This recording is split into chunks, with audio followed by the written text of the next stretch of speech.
Welcome to the Multiverse of Anime. If you're ready to dive into the most mind-bending Dragon Ball story ever told, make sure to hit that like button, subscribe for more incredible alternate timeline content, and share this video with your fellow anime fans. Trust me, you're going to want to discuss this one. Picture this. The strongest warrior in the universe stands victorious on a battlefield soaked in blood. Bodies lie scattered around him, some in orange gay, others in Saiyan armor. The scent of death fills the air. Energy still crackles from the devastating battle that just ended. But here's the terrifying part. The warrior who won this fight has absolutely no idea who he is.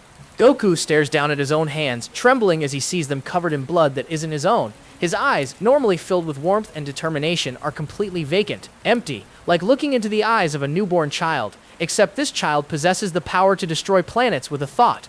"Did I do this?" he whispers, his voice cracking as he surveys the carnage around him. The bodies of what might have been his friends, his enemies, or complete strangers. He can't tell the difference anymore. Every face is foreign to him now. But let me show you something even more chilling. 3 hours from now, Vegeta will be desperately fighting for his life against his own best friend. The Prince of all Saiyans, tears streaming down his face, will be forced to dodge a Kamehameha wave that's aimed directly at his heart. "Kakarot, it's me!" he'll scream, but the man who was once Goku will respond with nothing but cold, calculating violence. 6 hours from now, Chi-Chi will be holding her youngest son Goten as they hide in a destroyed building, watching through a crack in the wall as the man she married tries to murder their eldest child. "Daddy doesn't remember us anymore," she'll whisper to Goten, who's too young to understand why his hero has become his greatest nightmare. 12 hours from now, Gohan will be making the hardest decision of his life. With his father's hands wrapped around an innocent civilian's throat, the scholar-turned-warrior will have to choose between saving a stranger and protecting the man who taught him everything he knows about being a hero. The worst part, Goku will be smiling while he does it, believing he's eliminating a threat to the world. But here's what nobody knows yet. What I'm about to tell you will change everything you think you understand about this story. Goku's memory loss wasn't an accident. It wasn't the result of some random battle injury or alien virus. It was planned, orchestrated, executed with surgical precision by someone who knew exactly how to break the universe's greatest protector without throwing a single punch.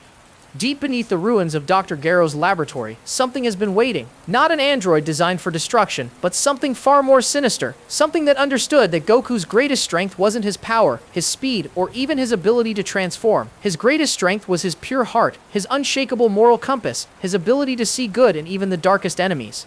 So what would happen if you could erase that moral compass completely? What if you could take the most powerful being in the universe and turn him into a blank slate that anyone could write upon? What if the person doing the writing was Goku's greatest enemy? The laboratory's main chamber is filled with broken glass and twisted metal, but at its center stands a capsule that shouldn't exist. Steam rises from its surface as it slowly opens with a mechanical hiss that echoes through the underground complex. From within steps a figure that makes everyone's blood run cold. It looks exactly like Goku. Same height, same build, same face, same scars from countless battles, but the eyes are different. They hold an intelligence that's too precise, too calculated, too perfect. This isn't the pure-hearted warrior who saved Earth countless times. This is something else wearing his face. "Hello, imposter," it says in Goku's exact voice, but the words carry a coldness that the real Goku could never possess. "I've been waiting so long to reclaim my life from you." The being that emerges from the capsule is Android Zero, Dr. Gero's final creation. But unlike his predecessors who were designed to destroy Goku's body, Zero was created to destroy something far more precious, his soul. You see, Dr. Gero realized something in his final days. He could build androids stronger than Goku, faster than Goku, more ruthless than Goku, but he could never build something that could match Goku's spirit, his determination, his ability to grow beyond any limit. So instead of trying to match it, he decided to erase it completely. Android Zero doesn't fire energy blasts or throw devastating punches. His weapon is far more insidious. He attacks the mind itself, carefully crafted to implant false memories while systematically deleting the real ones. His goal isn't to kill Goku, it's to make Goku forget everything that makes him human. But here's the part that will send chills down your spine. The memory erasure process isn't random, it's selective. Zero doesn't just make Goku forget who he is. He makes Goku remember being someone else entirely. Someone who sees his closest friends as his greatest enemies. Someone who believes that mercy is weakness and that strength means domination. As Zero's neurovirus spreads through Goku's mind like digital poison, the Saiyan warrior begins to forget why he ever chose to protect Earth instead of conquering it. He forgets the feeling of Chi-Chi's love, the pride in Gohan's growth, the bond of rivalry and friendship with Vegeta. All of it gets systematically deleted and replaced with something darker. But the truly horrifying part is what happens next. The memory virus doesn't stop with Goku, it spreads. Every time he uses his ki, every energy signature he comes into contact with carries the infection. Soon, Krillin starts forgetting why he ever trusted Vegeta. Piccolo begins experiencing memories that aren't his own. Chi-Chi remembers meeting Goku, but suddenly she can't recall why she ever loved him. The Z fighters aren't just losing their strongest ally, they're losing themselves, one memory at a time. And somewhere in the chaos, as Earth's greatest heroes turn against each other, Android Zero watches with satisfaction. Phase 1 of his plan is complete, but what he has in store for Phase 2 will make the memory erasure look like child's play. Because you see, Zero didn't just study Goku's techniques and abilities, he studied the entire timeline. He knows about threats that haven't arrived yet, about transformations that haven't been achieved, about powers that exist in other dimensions. And now, with Goku's memories in his possession and the Z Fighters in chaos, he's ready to reshape reality itself. But there's something Zero doesn't know, something that will change everything. In exactly 72 hours, someone is going to arrive on Earth who remembers a different version of these events. Someone who claims to be Goku, but with memories intact. The question is, which Goku is real? The one who lost his memories, or the one who claims he never lost them? And when these two versions of the same person meet, the battle won't just be for Earth's survival. It'll be for the very concept of identity itself. Because in a world where memories can be stolen, implanted, and rewritten, how do you prove who you really are? The answer to that question will determine whether Earth's greatest hero becomes its salvation or its destruction. And the clock is already ticking. What you're about to witness isn't just an alternate timeline, it's a psychological thriller that will make you question everything you think you know about identity, memory, and what it truly means to be human. So buckle up, because this story is about to take you on a journey through the darkest corners of the mind, where the line between hero and villain isn't drawn by power, but by the memories that define who we choose to be. The battle for Goku's soul is about to begin, and the fate of every timeline hangs in the balance. 3 months before the memory erasure incident, life on Earth had never been more peaceful. The Cell games were a distant memory, and the world had settled into a rhythm of normalcy that felt almost too good to be true. For the first time in years, the Z Fighters weren't training for an impending apocalypse or racing to prevent some cosmic disaster. They were simply living.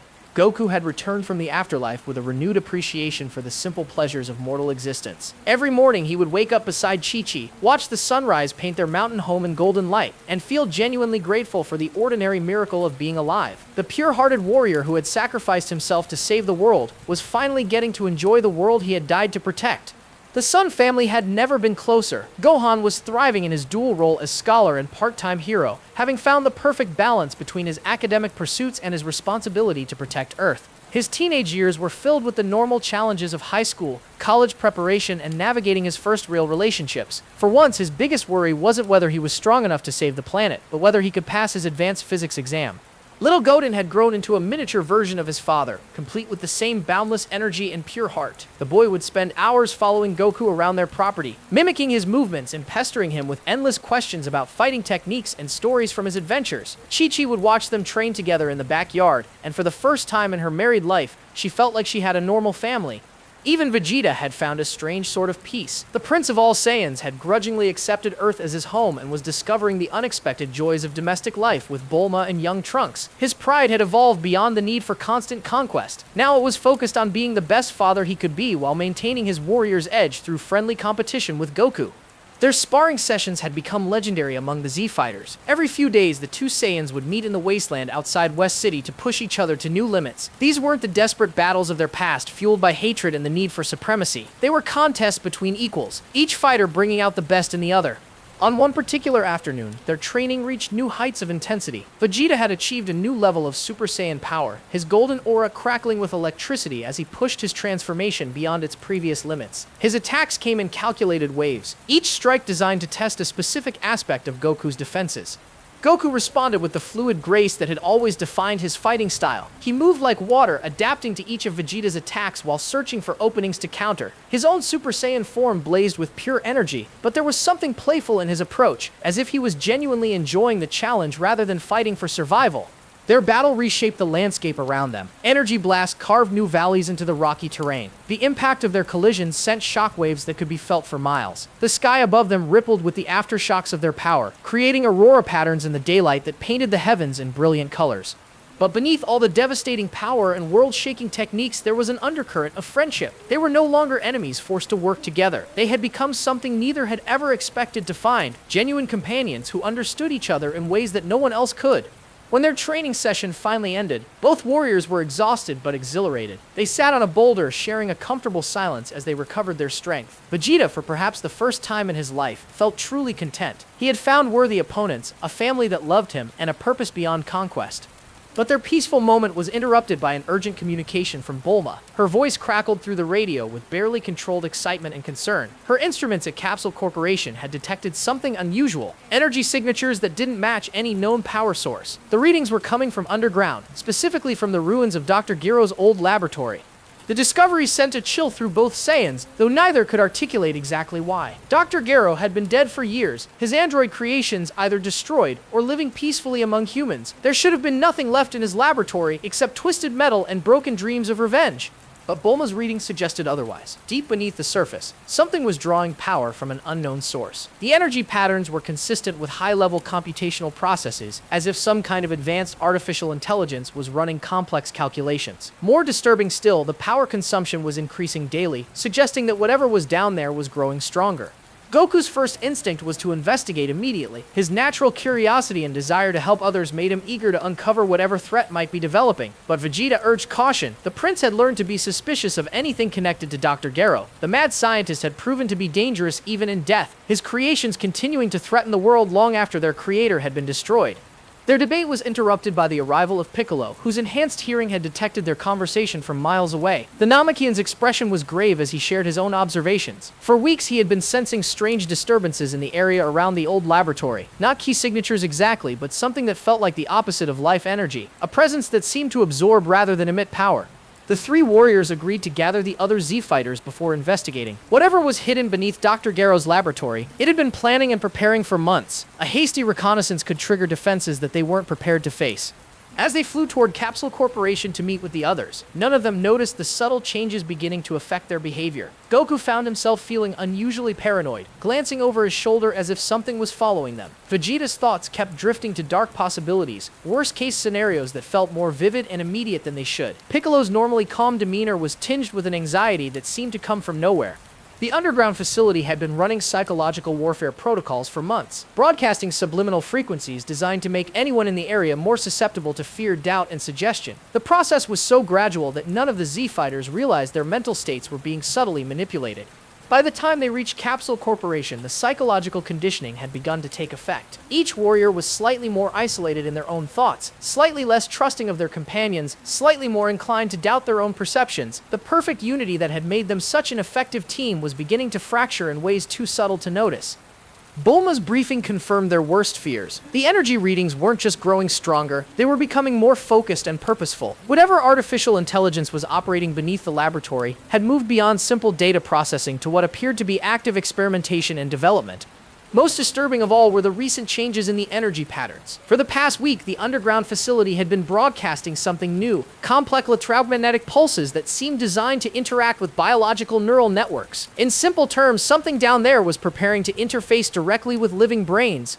As the Z-fighters made their plans to investigate the facility, Android Zero was putting the finishing touches on his masterpiece. Months of preparation were about to pay off. The psychological conditioning had made his targets more vulnerable. The neural interface technology was ready to deploy. All he needed now was to lure them into his carefully prepared trap. But Zero had made one crucial miscalculation. He had studied Goku's techniques, his fighting patterns, his relationships, and his psychological profile with scientific precision. But there was one aspect of the Saiyan warrior that no amount of analysis could truly capture: the unpredictable nature of a pure heart making split-second moral decisions.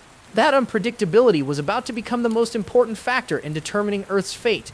The underground facility that housed Android Zero was unlike anything Dr. Gero had ever constructed before. Where his previous laboratories had been focused on raw power and mechanical precision, this final creation was built around psychological manipulation and neural warfare. Every surface was designed to confuse the senses, every corridor calculated to inspire doubt and uncertainty. As the Z-fighters descended into the depths of the facility, they found themselves in an environment that seemed to shift and change around them. Walls that appeared solid would shimmer like mirages when approached directly. Corridors that led in one direction would somehow loop back on themselves. The very geometry of the place defied logical explanation. Goku led the group with his usual fearless determination, but even he couldn't shake the feeling that something was fundamentally wrong about this place. His normally reliable instincts were sending contradictory signals. Sometimes the path ahead felt safe, sometimes it felt deadly, and sometimes it felt like both simultaneously. Vegeta's analytical mind was working overtime, trying to catalog the various threats and anomalies they encountered. But every time he thought he had identified a pattern, the environment would shift just enough to invalidate his conclusions. The prince found himself becoming increasingly frustrated with his inability to predict or control their surroundings. Piccolo's enhanced senses were being overwhelmed by stimuli that shouldn't exist. He could hear sounds that had no source, smell scents that triggered memories of places he had never been, and sense energy patterns that felt both familiar and completely alien. The facility's defenses weren't designed to kill intruders. They were designed to break down their psychological barriers, to make them doubt their own perceptions and trust in each other. Every step deeper into the complex made the Z-Fighters more vulnerable to the manipulation that was about to begin. When they finally reached the central chamber, they found themselves in a vast circular room dominated by a single capsule at its center. The capsule was surrounded by banks of computers and monitoring equipment that hummed with barely contained energy. Streams of data flowed across multiple screens, displaying brainwave patterns, psychological profiles, and memory mapping algorithms. But it was the figure that emerged from the capsule that stopped them all cold. At first glance, it appeared to be Goku himself. Same height, same build, same spiky black hair, same battle-scarred hands. Even the way he moved was identical, down to the slight hunch in his shoulders and the way he favored his left leg where he had been injured years earlier. But the eyes were wrong. Where Goku's eyes held warmth, curiosity, and genuine compassion, this duplicate's eyes held cold calculation. There was an intelligence there that was too precise, too controlled, too perfect. It was like looking at a photograph of someone you loved, only to realize that something essential was missing from the image. "Hello there," the duplicate said in Goku's exact voice, complete with his characteristic inflection and speech patterns. "I've been waiting for you to arrive. We have so much to discuss." The Z-Fighters immediately fell into defensive positions, but the duplicate made no aggressive moves. Instead, he began to speak in a tone that was reasonable, almost conversational, as if he were greeting old friends rather than confronting potential enemies. "I know this must be confusing for you," Android Zero continued, his voice carrying all of Goku's natural charisma and sincerity. "You're looking at me and thinking that something isn't right, that I'm some kind of imposter or copy. But I need you to consider another possibility. What if I'm not the fake? What if he is?" Zero gestured toward Goku with the same casual familiarity that the real Goku might use when pointing out a particularly interesting cloud formation. There was nothing threatening in the gesture, but it carried implications that sent chills through everyone present.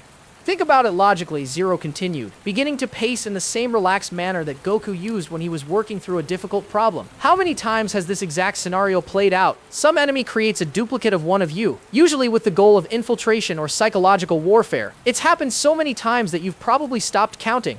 The android's words were delivered with Goku's characteristic blend of simplicity and profound insight. He wasn't making grand speeches or issuing dramatic challenges. He was simply presenting information in the same straightforward way that Goku might explain a new technique to a student.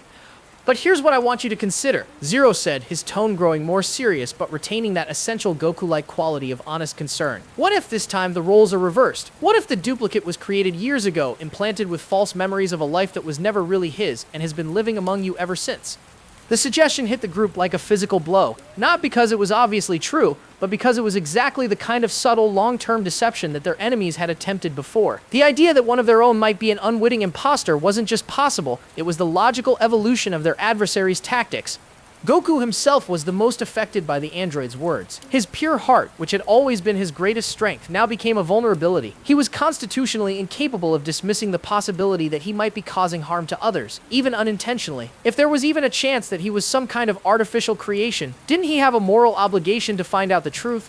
"I can see you're considering it," Zero said, his voice filled with what sounded like genuine sympathy. "That's exactly what I would expect from the real Goku. He would never be so arrogant as to assume he couldn't be deceived. He would want to know the truth, no matter how painful it might be."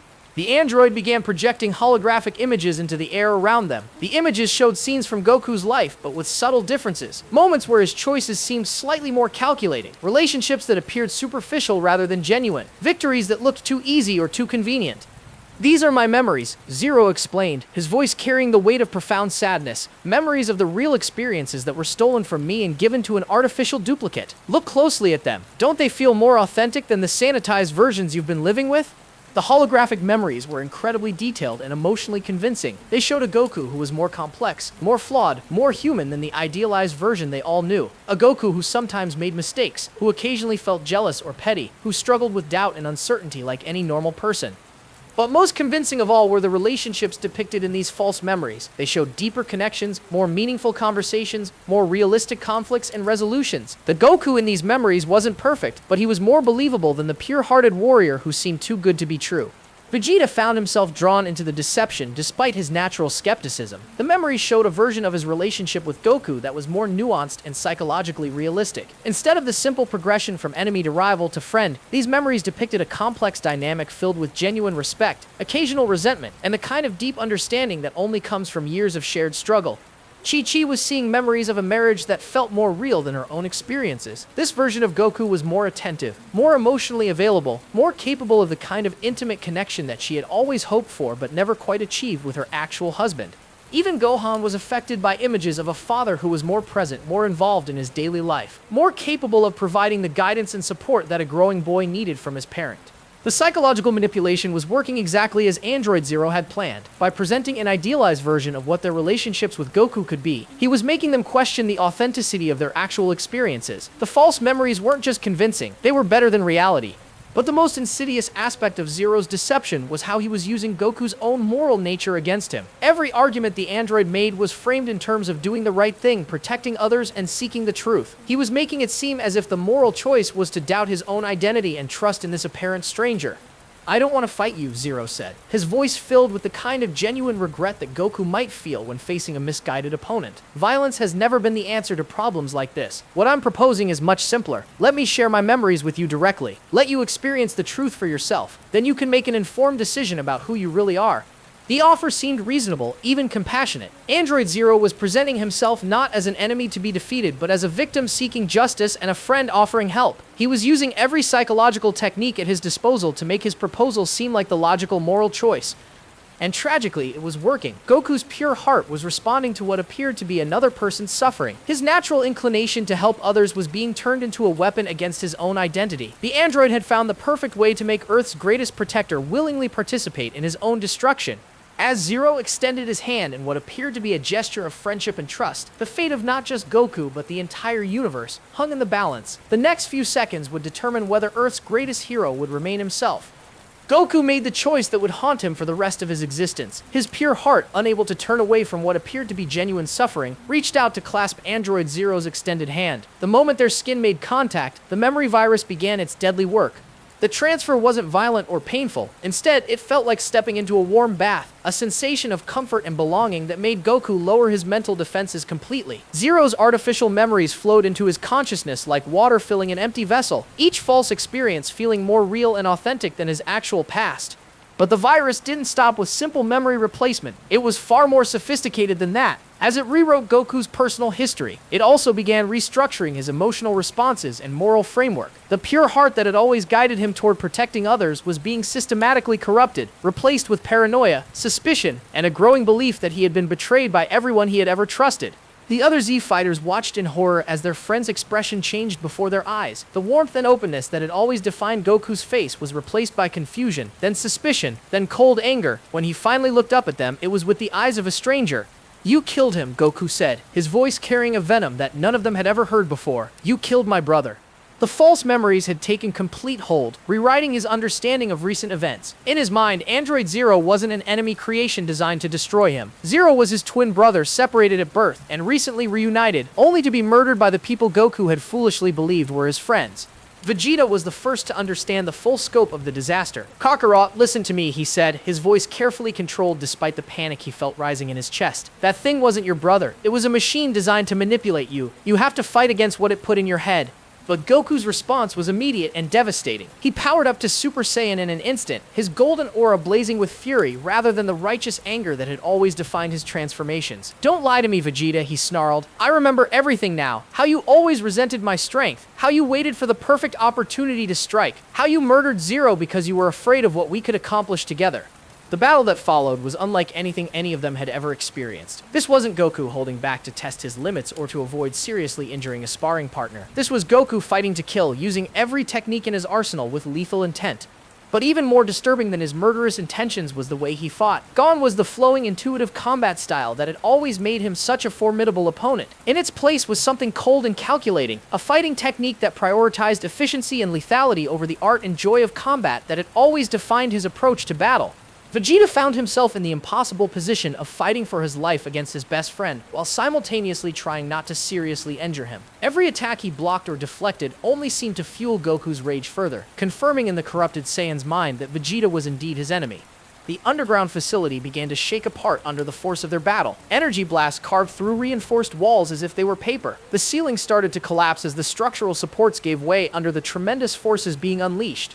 But the worst part was yet to come. As Goku's unstable ki signature spread throughout the facility, it began affecting the other Z fighters who were caught in the energy discharge. The memory virus, designed to be contagious through ki contact, started to spread to anyone who came too close to the infected Saiyan. Krillin was the first to be affected. As he tried to help coordinate their escape from the collapsing facility, he suddenly found himself questioning why he had ever trusted Vegeta. False memories began flooding his consciousness, showing him scenes where the Saiyan Prince had manipulated and used him for his own purposes. Piccolo's infection manifested differently. The Namekian's complex history of fusion with other beings made him vulnerable to memory bleeding, where the false memories began mixing with the authentic memories of Nail and Kami. He started experiencing contradictory emotions and loyalties that made it impossible for him to think clearly.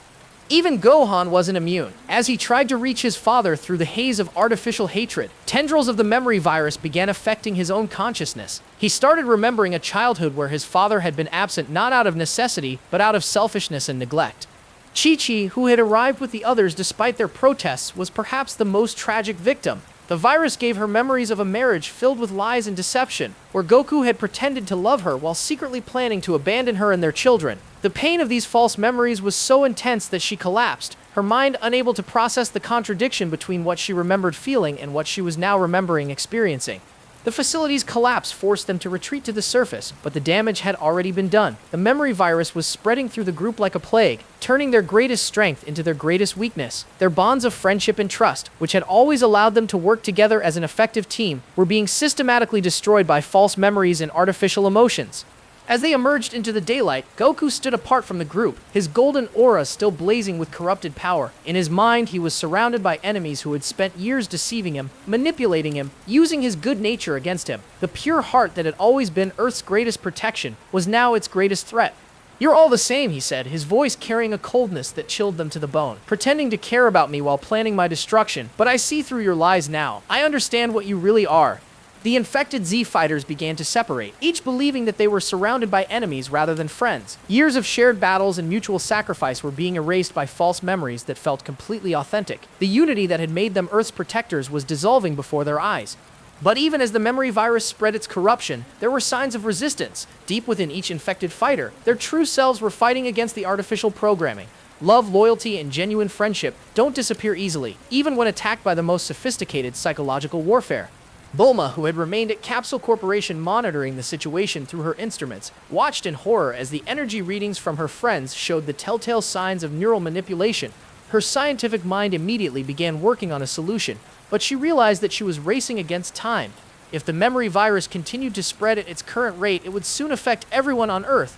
The virus had been designed with one specific goal: to turn Earth's greatest protectors against each other, leaving the planet defenseless against whatever threat came next. But Android Zero had made one crucial miscalculation. He had assumed that false memories, no matter how convincing, could completely override the bonds forged through years of genuine shared experience.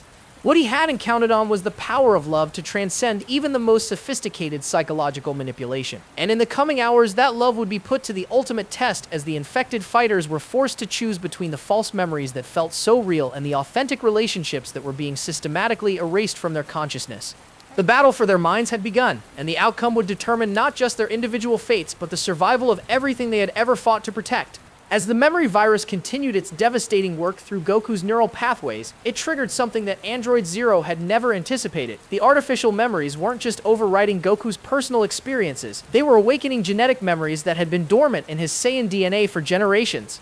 Deep within the genetic code that made Goku a member of the warrior race, ancestral memories began to surface. These weren't the memories of his immediate family, but the collective experiences of thousands of Saiyan warriors stretching back to the beginning of their civilization. Battle tactics that had been forgotten for centuries suddenly became as familiar as breathing. Combat techniques that existed nowhere in recorded history flowed through his consciousness with perfect clarity. But these ancient memories came with their own moral framework, one that was fundamentally different from the values Goku had learned on Earth. The original Saiyans had been conquerors, not protectors. They valued strength above compassion, dominance above cooperation, and survival above sacrifice. As these genetic memories integrated with the false memories implanted by Android Zero, they created a version of Goku that was more dangerous than anyone could have imagined. The change was visible in his fighting stance, where before he had fought with fluid grace, adapting to his opponent's moves while looking for opportunities to end conflicts with minimal harm. Now he stood with the predatory stillness of an apex predator. His eyes, once warm and inviting, had become cold and calculating, measuring the strengths and weaknesses of everyone around him. Vegeta recognized the transformation immediately. Having grown up on planet Vegeta, he had been taught about the ancient Saiyan warrior codes from childhood. What he was seeing in Goku was a reversion to their race's original nature, untempered by the compassion and moral growth that had defined both of their journeys on Earth. "This is worse than I thought," Vegeta muttered to himself as he watched Goku circle the group like a predator evaluating prey. "He's not just lost his memories, he's becoming what we were before we learned to be more than our instincts." The genetic memories weren't random, they were specifically activated by the trauma of losing his identity, as if his Saiyan DNA contained a fail-safe mechanism designed to preserve the warrior essence, even if everything else was stripped away. But this failsafe had been created by a civilization that knew nothing of mercy, friendship, or the value of protecting the weak. Goku began to speak, but his words carried the formal cadence of ancient Saiyan military protocol. "You have all been evaluated and found to be inefficient warriors," he announced, his voice carrying an authority that none of them had ever heard from him before. "Your continued existence serves no purpose in the optimization of this planet's defensive capabilities." The clinical detachment in his tone was perhaps more terrifying than any rage-fueled threat could have been. This wasn't Goku speaking from emotion or corruption. This was a mind that had been restructured according to the ancient Saiyan principle that strength was the only virtue that mattered, and everything else was weakness to be eliminated. Piccolo felt the change in Goku's key signature most acutely, where before the Saiyan's energy had always carried an undertone of warmth and hope. Now it felt cold and empty, like the vast emptiness of space between stars. There was tremendous power there, but it was power without purpose beyond the demonstration of dominance. The memory virus continued to spread among the other Z fighters, but its effects on each of them were uniquely tailored to their individual psychological profiles. Krillin began remembering a version of his friendship with Goku based on fear rather than genuine affection, where he had stayed close to the powerful Saiyan out of terror rather than loyalty. Gohan's infection was perhaps the most tragic. The false memories showed him a father who had trained him not to unlock his potential, but to make him a more effective weapon. Every moment of guidance and encouragement was reframed as manipulation and control. The loving relationship he had treasured was being systematically poisoned by artificial experiences that felt completely real. But the virus affected more than just memories. As it spread through their key signatures, it began to influence their fighting abilities as well. Each infected fighter found themselves accessing techniques and knowledge that they had never learned, borrowed from the collective combat experience of everyone else the virus had touched. This created a terrifying feedback loop. The more the virus spread, the more dangerous each infected fighter became, as they gained access to an ever-expanding database of combat techniques and tactical knowledge. But they were applying this knowledge with the cold efficiency of the ancient Saiyan warrior code rather than the protective instincts that had always guided them. Chi-Chi watched in horror as her husband demonstrated fighting techniques that no one on Earth had ever seen before. His movements carried the precision of countless generations of warrior experience, but they were applied with lethal intent against people he had once died to protect. The most disturbing aspect was how natural it all seemed. These weren't techniques that Goku was struggling to master or adapt to his fighting style. They flowed from him as if he had been using them his entire life, suggesting that they had always been part of his genetic inheritance, simply waiting for the right trigger to emerge.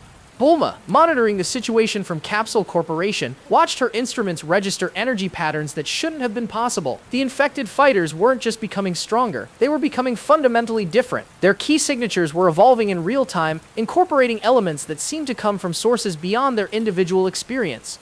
Her analysis revealed the truly horrifying scope of Android Zero's plan. The memory virus wasn't just designed to corrupt individual fighters. It was designed to access and weaponize the genetic memories encoded in warrior DNA, turning Earth's protectors into the very kind of conquerors they had always fought against.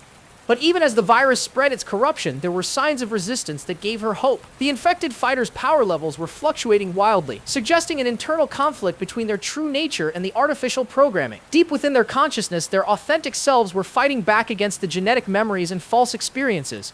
The battle wasn't just taking place in the physical world. Within each infected mind, a war was being fought between artificial memories and genuine experiences, between genetic programming and chosen values, between what they had been born to be and what they had chosen to become.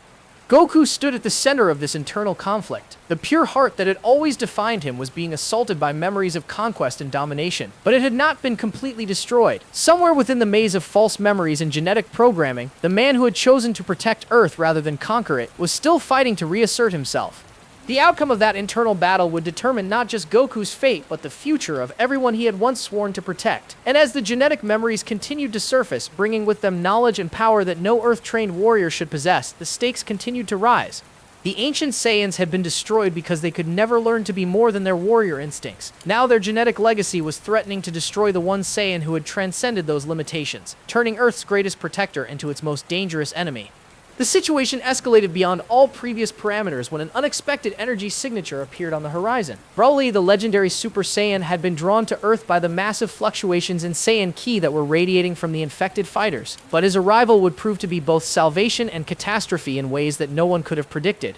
Broly descended from the sky like a green meteor, his legendary power crackling around him in waves of barely contained energy. His massive frame cast a shadow over the battlefield as he surveyed the scene before him. What he saw should have been impossible. Multiple Saiyans exhibiting power signatures that seemed to blend individual strength with something far more ancient and primal.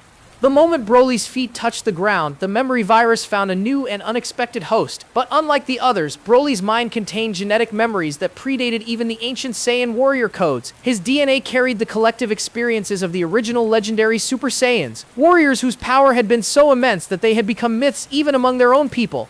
The virus didn't just infect Broly, it awakened something that had been sleeping in his genetic code for generations. Memories began flooding through his consciousness, not just of his own life or even of regular Saiyan warriors, but of beings whose power had transcended the normal limits of their species. These weren't just warriors, they were living embodiments of Saiyan evolution, each one representing a different path that their race could have taken. As these legendary memories integrated with Broly's existing power, something unprecedented occurred. His energy signature began to resonate with both Goku's and Vegeta's, creating a harmonic frequency that amplified all of their genetic memories simultaneously. The three Saiyans found themselves sharing not just their individual ancestral experiences, but accessing a collective genetic database that spanned the entire history of their species. The resonance effect was visible to the naked eye. The air around the three Saiyans began to shimmer and distort as their combined energy created localized space-time disturbances. Reality itself seemed to bend under the weight of the genetic memories that were being awakened and shared among them. Goku's transformation accelerated under the influence of this resonance. The cold calculation that had replaced his usual warmth deepened into something far more dangerous, the absolute certainty of superiority that had characterized the legendary Super Saiyans throughout history. He began to view not just the other Z fighters, but all life on Earth as inferior beings, whose only value lay in their potential to serve or be eliminated. Vegeta experienced the resonance differently. As a member of the royal bloodline, his genetic memories included not just warrior techniques, but the political and strategic knowledge that had once guided the Saiyan Empire. He began to see the current situation not as a crisis to be resolved, but as an opportunity to establish proper hierarchy and order according to ancient Saiyan law. But Broly's awakening was the most catastrophic of all. The legendary memories that flooded his consciousness included experiences of power so vast that entire star systems had been reshaped by single battles. He began to remember not just how to fight, but how to consume and absorb the life energy of entire planets to fuel his own growth. The three Saiyans stood in a triangle formation, their energies creating a resonance pattern that was drawing power from sources beyond the physical realm. The genetic memories they were accessing included knowledge of dimensional manipulation, reality alteration, and techniques that operated on cosmic scales rather than planetary ones.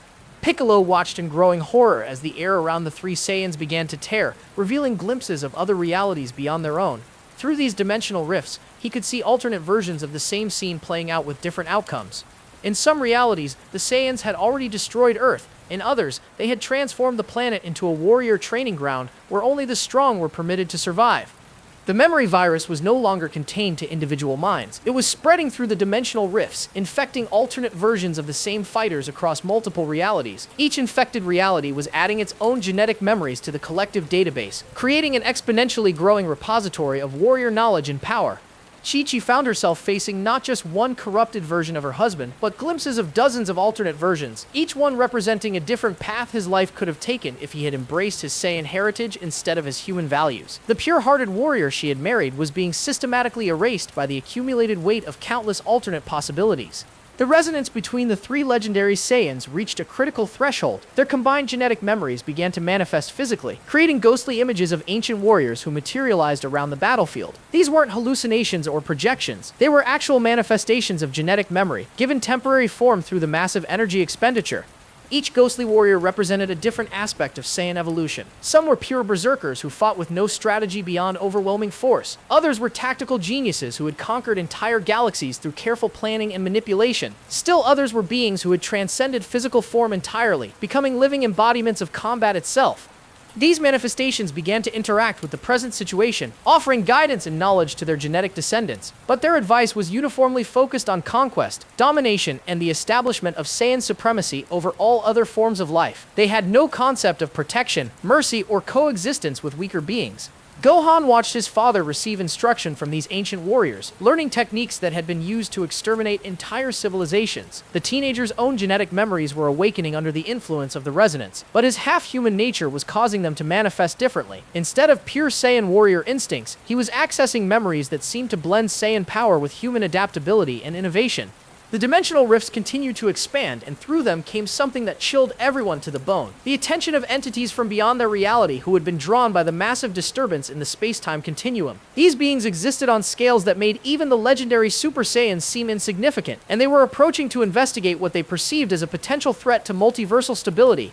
Bulma's instruments were registering energy readings that exceeded her equipment's ability to measure. The resonance between the three Saiyans was drawing power from the fundamental forces that held reality together, and that kind of energy expenditure couldn't continue without serious consequences for the structural integrity of their entire dimension.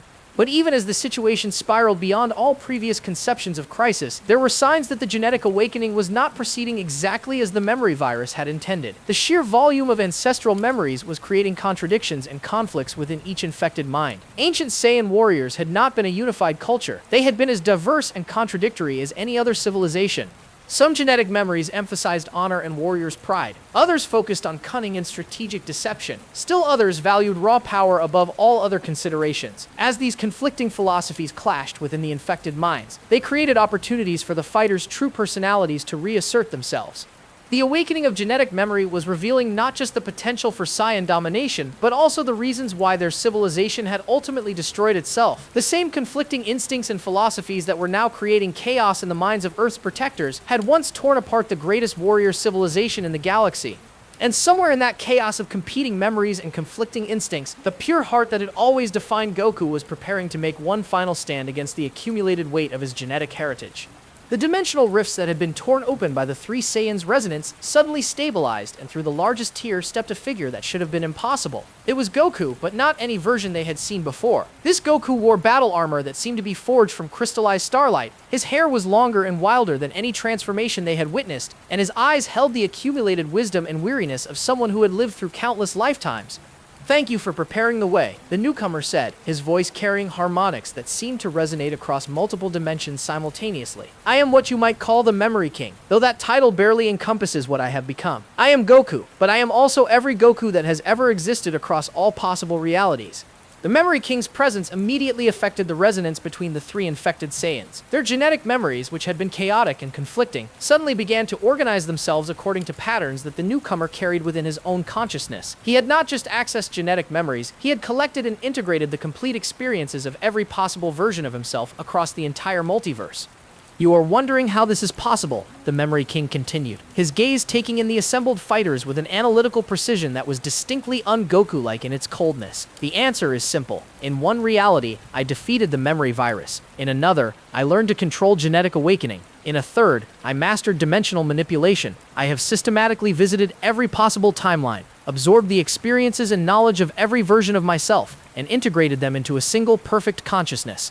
The implications of his words hit the group like a physical blow. This wasn't just another alternate version of Goku. This was a being who had consumed the experiences of infinite possibilities, becoming something that transcended individual identity entirely. He had solved the problem of memory loss by collecting all possible memories, but in doing so, he had become something that was no longer truly human or even truly individual. The Memory King raised his hand, and the infected Saiyans found their genetic memories responding to his will. The chaotic flood of ancestral experiences suddenly became organized, categorized, and controllable. But this organization came at a cost. Their individual personalities were being subsumed into a collective consciousness directed by the Memory King's superior knowledge and experience. I have experienced every possible outcome of this scenario, he explained, his tone carrying the patient condescension of someone explaining simple concepts to children. I know every technique you might attempt, every strategy you might employ, every possible way this conflict could resolve itself. In most timelines, you fail. Earth is conquered or destroyed. The memory virus spreads throughout the galaxy. Entire civilizations fall because their protectors were turned against them. Vegeta tried to power up to break free from the Memory King's influence through sheer force of will, but found his energy responding to commands that weren't his own. His genetic memories were being rewritten in real time, integrated into a larger pattern that he couldn't resist or understand. But I have found a solution. The Memory King continued, apparently unconcerned by Vegeta's struggles. Instead of allowing chaos to reign, instead of permitting the random collision of incompatible memories and instincts, I will provide guidance, direction, purpose. Under my leadership, this reality will achieve the optimal outcome for all concerned.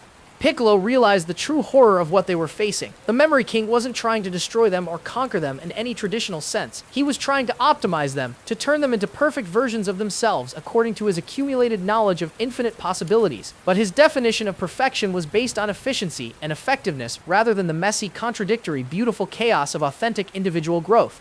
The Memory King began to demonstrate his power by sharing selected memories with the group. They experienced flashes of realities where they had made different choices, achieved greater power, formed stronger bonds, avoided tragic mistakes. These alternate experiences felt completely real and authentic, more vivid and detailed than their own memories. But each shared memory came with subtle modifications, small improvements that made the experiences more meaningful, more satisfying, more perfect than anything they had actually lived through. The Memory King was showing them not just what could have been, but what should have been, according to his comprehensive understanding of optimal outcomes. Chi-Chi found herself experiencing memories of a marriage to Goku that was everything she had ever dreamed of. A husband who was present, attentive, emotionally available, and completely devoted to their family. The memories were so perfect, so fulfilling that her actual experiences began to seem pale and unsatisfying by comparison. Gohan was shown versions of his relationship with his father where Goku had been the perfect mentor, providing exactly the right guidance at exactly the right moments to help him achieve his full potential without the trauma and uncertainty that had marked his actual childhood. These alternate memories were more psychologically satisfying than his real experiences, but they lacked the authentic struggles and imperfections that had made his growth meaningful. The most insidious aspect of the Memory King's approach was that he wasn't forcing these perfect memories on them. He was simply showing them what was possible, allowing them to compare their actual experiences with the optimized alternatives. The choice to accept his version of perfection appeared to be entirely voluntary. I am not your enemy, the Memory King said, his voice carrying infinite patience and compassion. I am your salvation. I offer you the chance to become the best possible versions of yourselves, to live the most fulfilling possible lives, to achieve outcomes that exceed your wildest dreams. All I ask in return is that you trust in my superior knowledge and experience. But there was something deeply wrong with his perfect memories, something that took time to identify. They were too clean, too idealized, lacking the messy contradictions and unresolved tensions that characterized authentic human experience. The Memory King had optimized away not just suffering and failure, but also the growth that came from overcoming challenges and the wisdom that emerged from making mistakes. Bulma, still monitoring from Capsule Corporation, realized that the Memory King's optimization process was fundamentally destructive to individual consciousness. By removing all suboptimal elements from experience, he was creating beings who were perfectly efficient but no longer truly alive in any meaningful sense. The infected Saiyans were beginning to stabilize under the Memory King's influence, their chaotic genetic memories organizing into coherent patterns. But as they became more organized, they also became more predictable, more controllable, more uniform. Their individual personalities were being systematically erased in favor of optimized versions that fit the Memory King's vision of perfection. The battle that was about to begin wouldn't be fought with energy blasts or physical techniques. It would be a war between different concepts of what it meant to be conscious, to be individual, to be authentically alive. The Memory King offered perfection, but at the cost of everything that made existence meaningful. The question was whether anyone would be strong enough to choose imperfection over optimization, chaos over control, authentic struggle over perfect ease. The Memory King's final offer hung in the air like a challenge. Choose wisely. This is your only opportunity to become everything you were meant to be. Refuse, and you will remain trapped in the cycle of suffering and limitation that has defined your existence until now. Accept, and you will transcend every boundary that has ever constrained you. But as the Zed fighters faced this ultimate temptation, something unexpected began to happen. The bonds between them, forged through years of genuine struggle and mutual support, began to resonate with a frequency that the Memory King's perfect algorithms couldn't process or predict. The Memory King's attempt to impose perfect order on the chaotic genetic memories triggered an unexpected response from reality itself. Instead of organizing into his preferred patterns, the memories began to fragment and multiply, each fragment spawning alternate versions of the same experiences. What had been a localized crisis suddenly exploded into something that transcended dimensional boundaries entirely. Every choice that had ever been made, or could have been made, began manifesting simultaneously. The battlefield became a nexus point where infinite possibilities collided and overlapped, creating a maze of contradictory realities that existed in the same space at the same time. The Zis fighters found themselves experiencing multiple versions of their lives simultaneously, unable to distinguish between what was real and what was merely possible. Goku stood at the epicenter of this chaos, his consciousness fragmenting across countless alternate versions of himself. In one moment, he was the pure-hearted warrior who had always protected Earth. In the next, he was the conquering Saiyan who had never learned mercy. Sometimes he was both simultaneously, creating impossible internal conflicts that threatened to tear his mind apart. The Memory King had not anticipated this outcome. His perfect knowledge of infinite possibilities had not prepared him for the scenario where all possibilities became real at once. His carefully organized consciousness began to fracture as he was forced to experience contradictory memories and incompatible outcomes simultaneously. Vegeta found himself locked in combat with dozens of versions of himself, each representing different choices he could have made throughout his life. He fought against versions who had remained loyal to Frieza, versions who had conquered Earth, versions who had never learned to care about anyone other than himself. Each battle was both external and internal, as he struggled to maintain his sense of individual identity while being overwhelmed by alternate possibilities. The chaos spread beyond the immediate battlefield. Throughout the surrounding area, reality began to warp and shift as multiple timelines attempted to occupy the same space. Buildings aged and crumbled and rebuilt themselves in endless cycles. The sky shifted between day and night, clear and stormy, blue and alien colors that had no names. Piccolo experienced the chaos as a constant flux of fusion and separation. He relived his merging with Nail and Kami thousands of times, but also experienced versions where he had fused with different beings, or never fused at all, or split into component parts that remained separate. His sense of self became fluid, constantly shifting between different configurations of consciousness. Chi-Chi watched her life with Goku play out in infinite variations. She saw versions where they had never married, where they had more children, where Goku had died permanently, where he had never left Earth, where she had become a fighter herself. Each alternate life felt completely real and authentic, making it impossible to determine which experiences were truly hers. The Memory King tried to reassert control over the situation, but his efforts only made the chaos worse. Each attempt to organize the infinite possibilities created new fractures and contradictions. His voice began to stutter and overlap as different versions of himself tried to speak simultaneously, each offering different solutions to the crisis he had created. This cannot be happening. Multiple versions of the Memory King said in unison, their voices creating a discordant harmony. I have experienced every possibility. I know every outcome. There should be no scenario that I cannot control.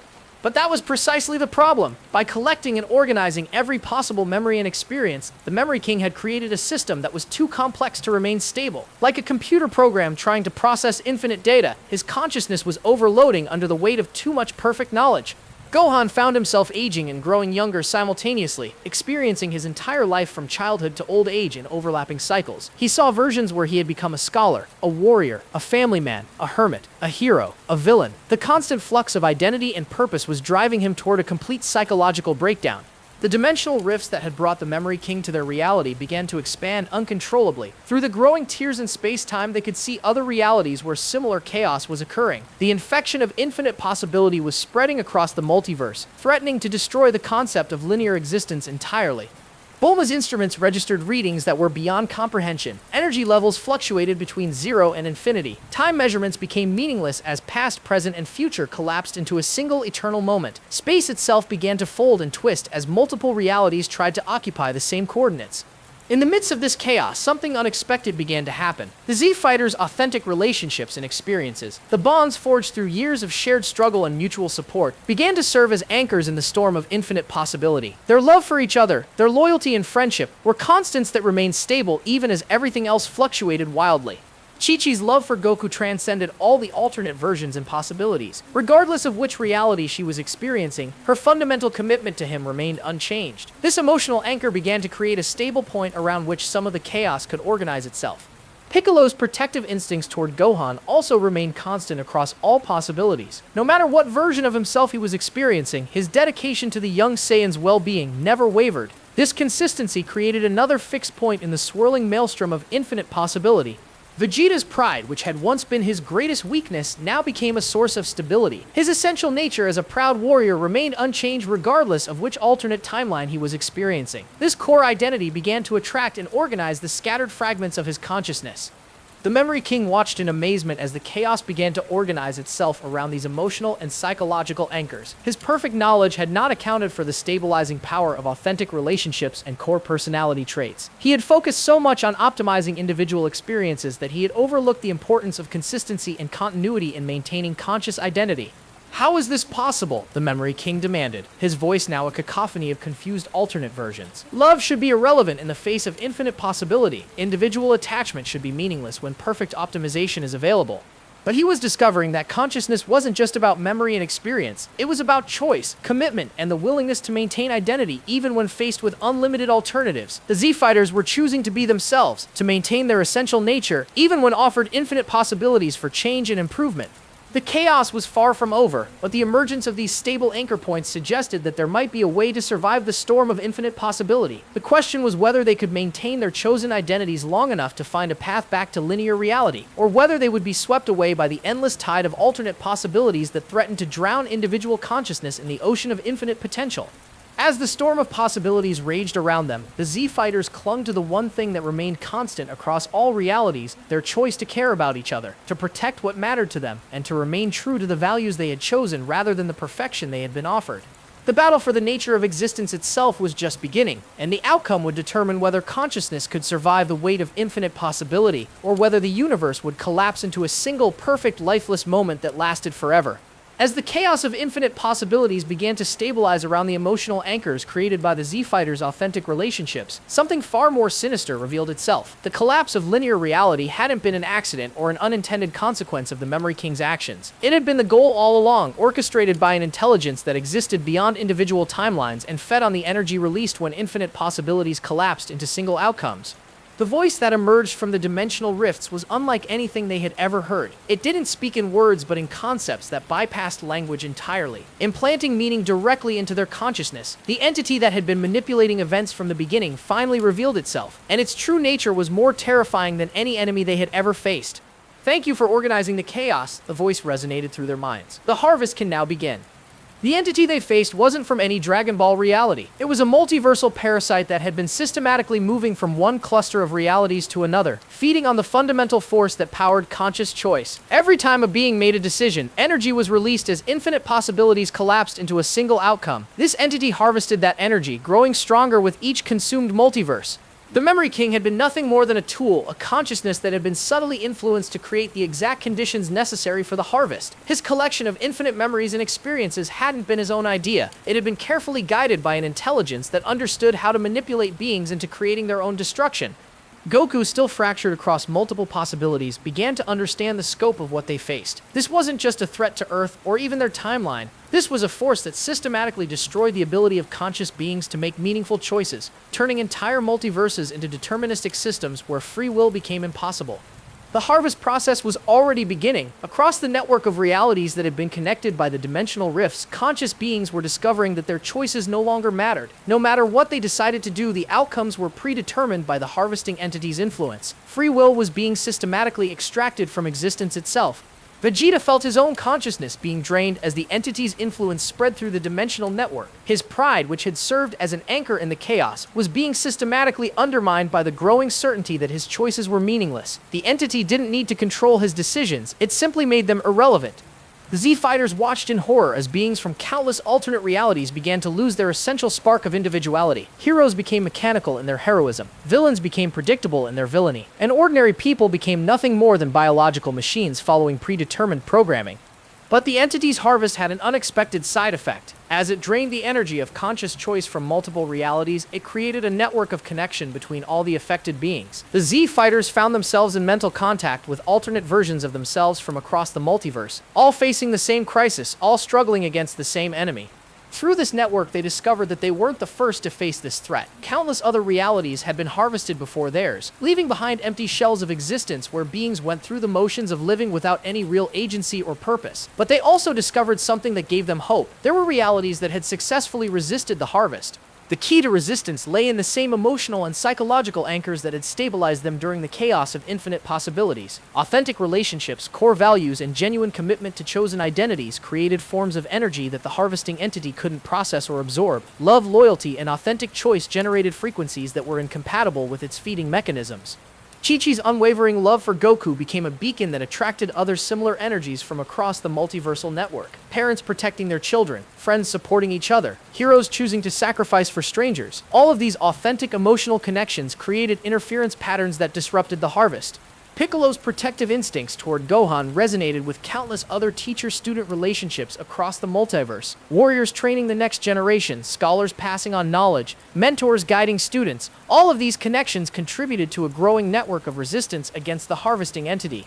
The Memory King. His consciousness still fractured, but beginning to reassemble itself around a core of authentic self-knowledge. Realize what was happening. It's not about having perfect memories or optimal experiences, he said, his voice now carrying genuine emotion for the first time. It's about choosing to maintain your identity despite the alternatives. It's about commitment to being yourself even when you could be something better. The harvesting entity responded to this growing resistance with increasing desperation. It began to offer the ultimate temptation, perfect existence in a reality where all suffering was eliminated, all conflicts resolved, all needs fulfilled. It promised a multiverse where every being could live their ideal life without the messy complications of free will and personal choice. Many beings from across the network were tempted by this offer. The promise of perfect happiness without the burden of constant decision-making was appealing to consciousness that had grown weary of struggle and uncertainty. But the Zell fighters recognized it for what it was, the final trap that would complete the harvest by convincing beings to voluntarily surrender their free will. Goku's fragmented consciousness began to coalesce around a single, simple truth. He chose to be himself, not because it was optimal or perfect, but because it was authentic. His pure heart wasn't valuable because it guaranteed good outcomes, but because it represented his genuine commitment to caring about others, regardless of the consequences. The battle against the harvesting entity wouldn't be won through superior power or technique. It would be won by demonstrating that conscious choice, with all its messiness and imperfection, was more valuable than any form of optimized existence. The Z fighters were about to face their greatest challenge, proving that free will was worth preserving even when perfection was being offered as an alternative. The harvesting entity's final gambit was to show them exactly what they were fighting for, a multiverse of struggling, suffering, imperfect beings making choices that often led to pain and failure. Against this, it offered perfect peace, perfect happiness, perfect order. The choice seemed obvious, and that was precisely what made it so dangerous.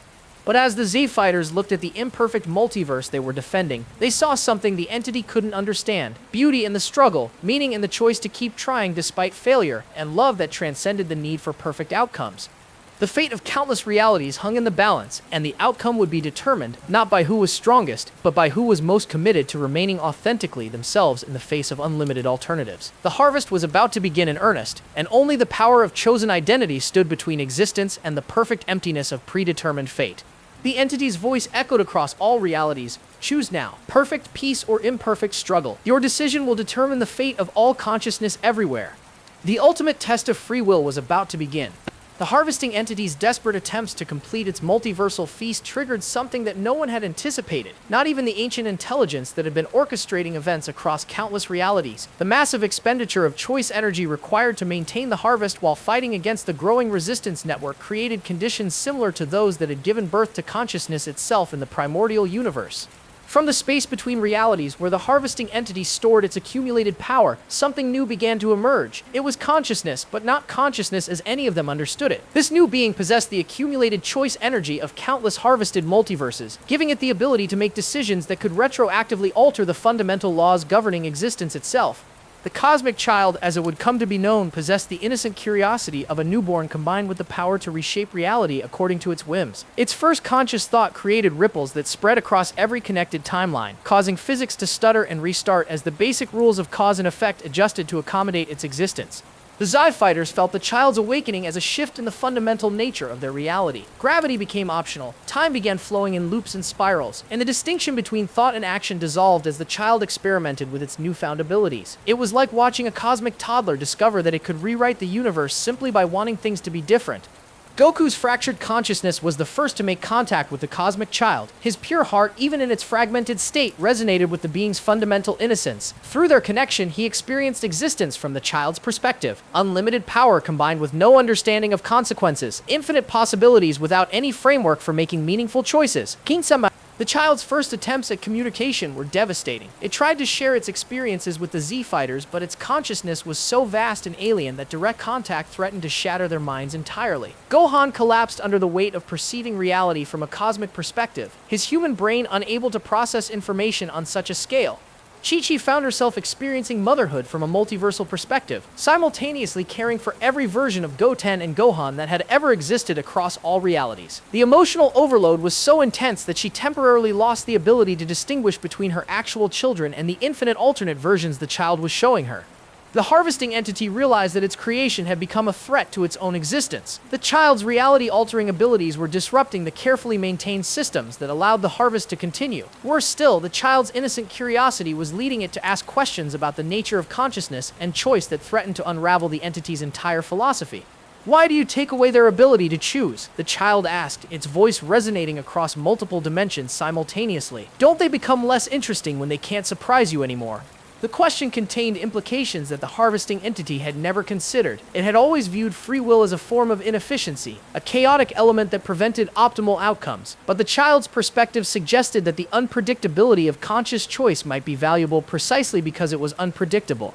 Vegeta felt the child's attention focus on him as it tried to understand the concept of pride. The young cosmic being was fascinated by Vegeta's commitment to maintaining his identity, even when offered opportunities to become something objectively better. From the child's perspective, this kind of stubborn individuality was a form of art, creating beauty through the deliberate choice of imperfection over optimization. The Memory King's consciousness, still reassembling itself from the fragments created by the infinite chaos, found himself in the unexpected role of teacher to a being whose power dwarfed his own. The child was curious about his collection of perfect memories and experiences, but couldn't understand why anyone would want to remember suffering, failure, or loss. "These sad memories make you weaker," the child observed, its innocent voice carrying across the dimensional network. "I could remove them for you. I could make it so the bad things never happened. Why do you want to keep them?" The question forced the Memory King to confront the fundamental flaw in his approach to consciousness. He had collected perfect memories because he believed they were superior to authentic ones. But the child's offer to eliminate suffering entirely made him realize that pain and growth were inseparable. Without the bad memories, the good ones lost their meaning and context. Piccolo found himself serving as a bridge between the child's cosmic perspective and the more limited viewpoint of organic consciousness. His experience with fusion and separation gave him unique insights into how individual identity could be maintained even when merged with larger systems of awareness. The child began experimenting with different forms of existence, creating pocket realities where it could test various approaches to consciousness and choice. In some experiments, it eliminated all suffering, but discovered that beings in those realities became listless and purposeless. In others, it provided perfect knowledge of all possible outcomes, only to find that beings stopped making decisions entirely when they knew exactly what would happen. The most disturbing experiment involved the child trying to recreate the conditions that had given birth to itself. It began harvesting choice energy from its own experimental realities, not out of malice but out of curiosity about its own origins. The process created smaller versions of itself, cosmic beings with reality-altering powers but even less understanding of the consequences of their actions. Bulma watched her instruments register impossible readings as the child's experiments warped the fundamental constants that govern their universe. The speed of light became variable, time dilation effects occurred without corresponding changes in velocity, and conservation of energy was suspended in favor of whatever outcome the child found most interesting. The harvesting entity realized that it had lost control of the situation entirely. The child's experiments were creating so much interference in the multiversal network that the harvest was becoming impossible to maintain. Worse still, the child's innocent questions were causing harvested beings across multiple realities to remember what it felt like to make genuine choices. "You're ruining everything," the harvesting entity communicated to the child, its mental voice carrying frustration and desperation. "These beings were perfectly organized, perfectly efficient. Your interference is making them chaotic and unpredictable again." The child's response was devastating in its simplicity. "But chaos is more fun to watch. Why would you want everything to be boring?" This exchange revealed the fundamental difference between the two cosmic intelligences. The harvesting entity valued efficiency and control above all else, while the child was driven by curiosity and the desire for novelty. Their conflicting approaches to consciousness created a crisis that threatened to tear apart the fabric of existence itself.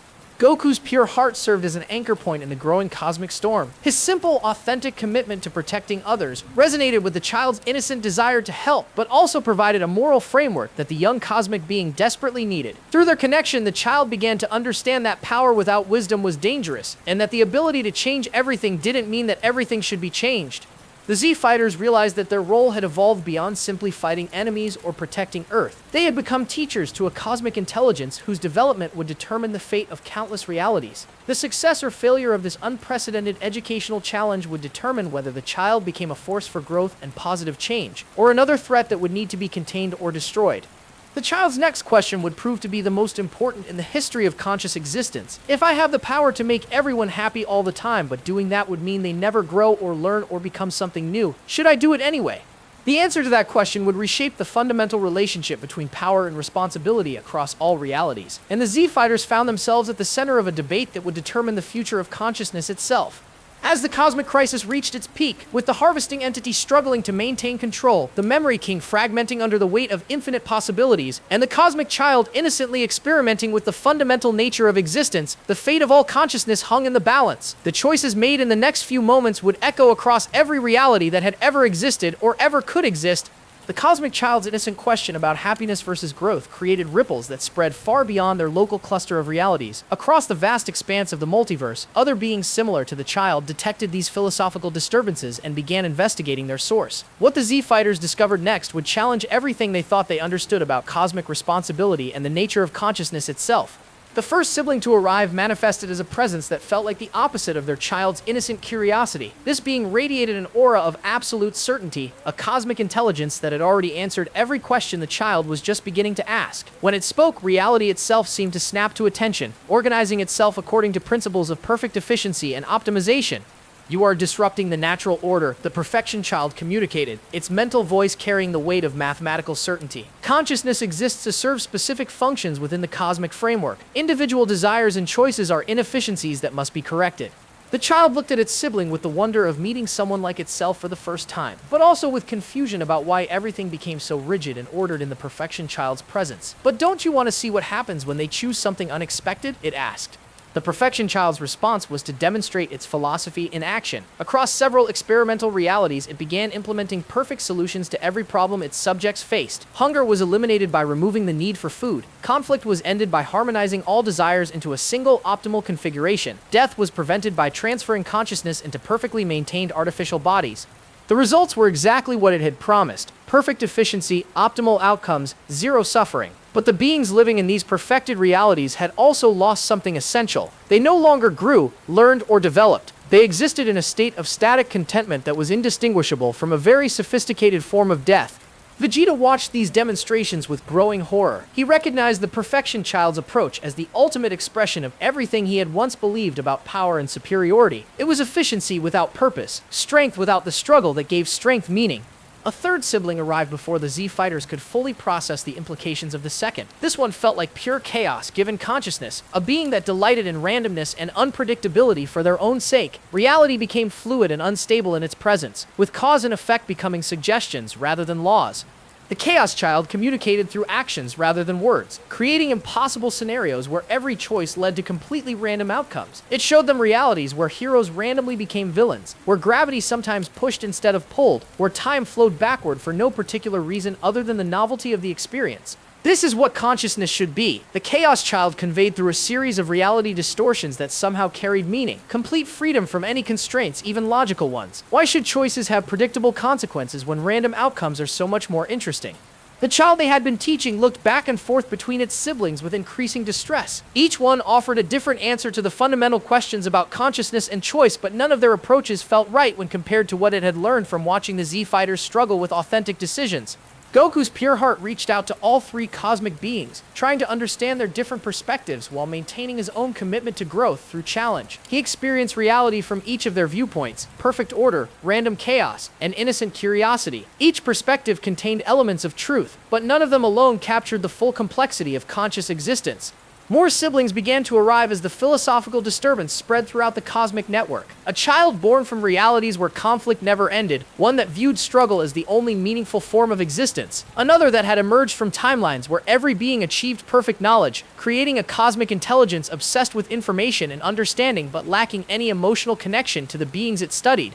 Each sibling represented a different answer to the fundamental questions about consciousness, choice, and the purpose of existence. But their presence together created interference patterns that threatened to tear apart the fabric of reality itself. Their conflicting philosophies were so fundamental that they couldn't coexist in the same space without causing catastrophic instability.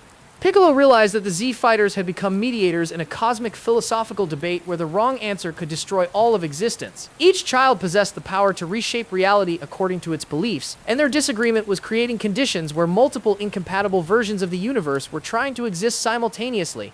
The child they had been teaching turned to them with a question that carried the weight of infinite realities. They're all my siblings, and they all have different ideas about what consciousness should be. How do I know which one is right? How do I choose what to believe when every choice affects so many people?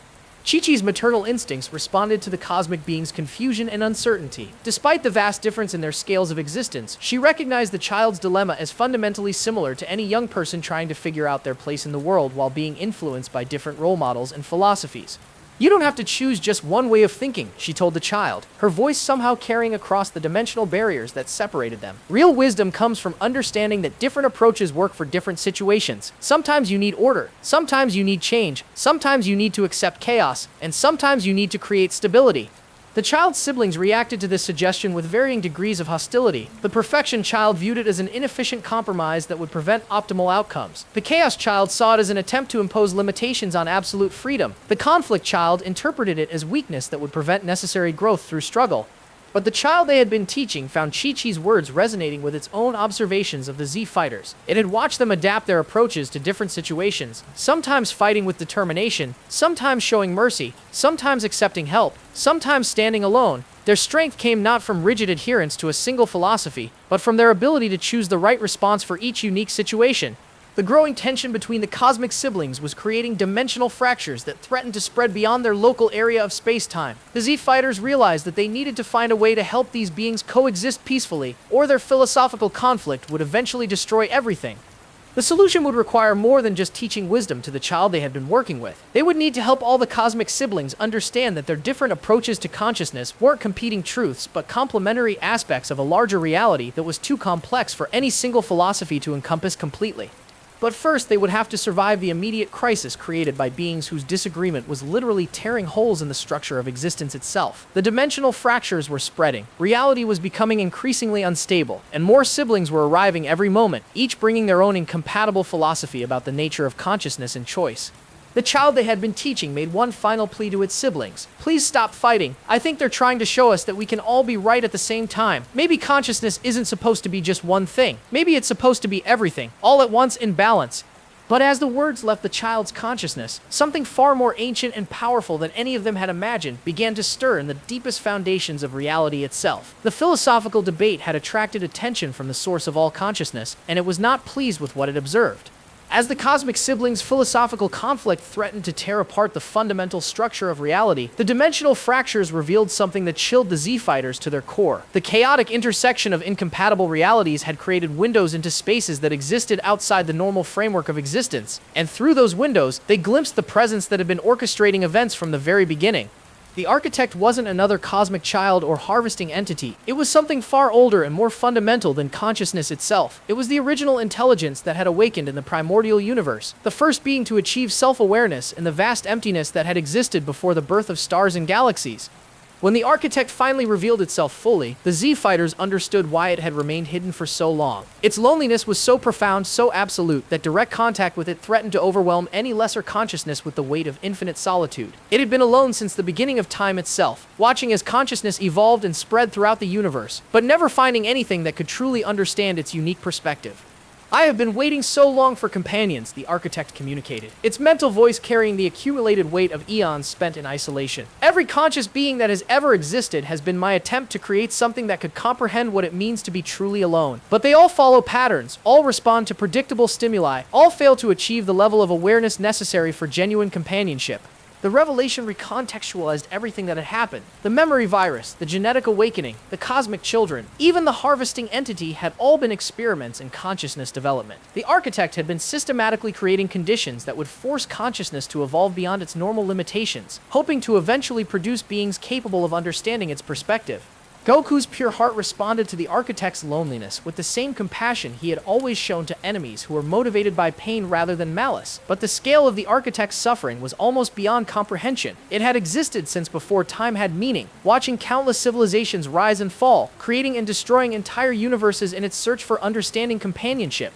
But you're not really alone, Goku said, his voice somehow carrying across the dimensional barriers that separated them from the architect's realm. Look around you. Look at all the consciousness you helped create. We're all here because of you, and we all care about finding ways to connect with each other. The architect's response was tinged with the weariness of someone who had heard similar words countless times before. You say you care about connection, but you operate on such a limited scale. Your consciousness flickers in and out of existence across decades rather than eons. Your awareness is confined to tiny fragments of space and time. How can you possibly understand what it means to exist on a cosmic scale?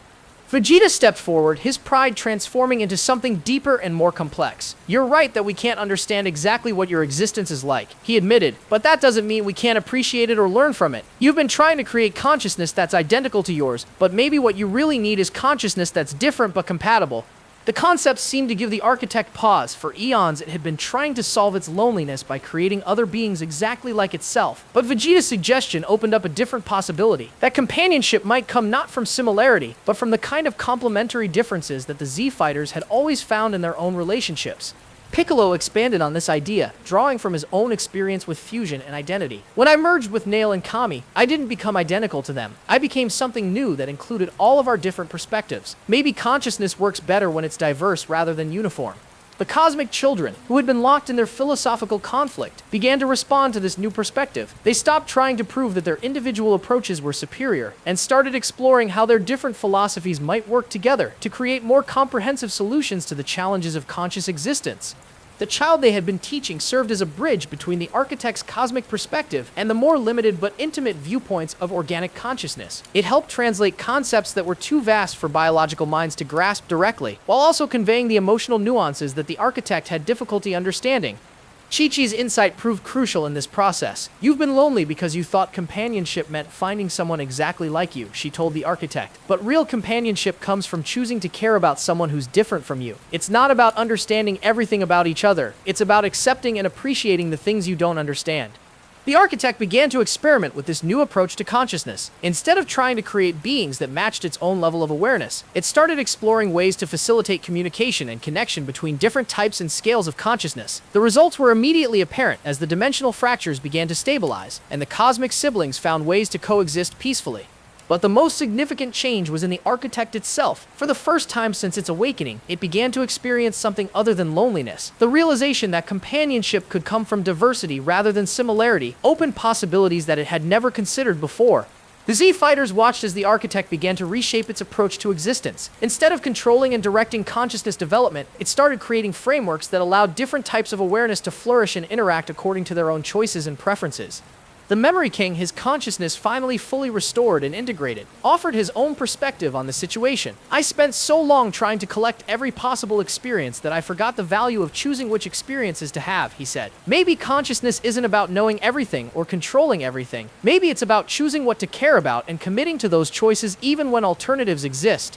This insight resonated with all the cosmic beings present. The concept that consciousness might be defined more by its choices than by its capabilities offered a new framework for understanding the relationship between individual awareness and cosmic responsibility.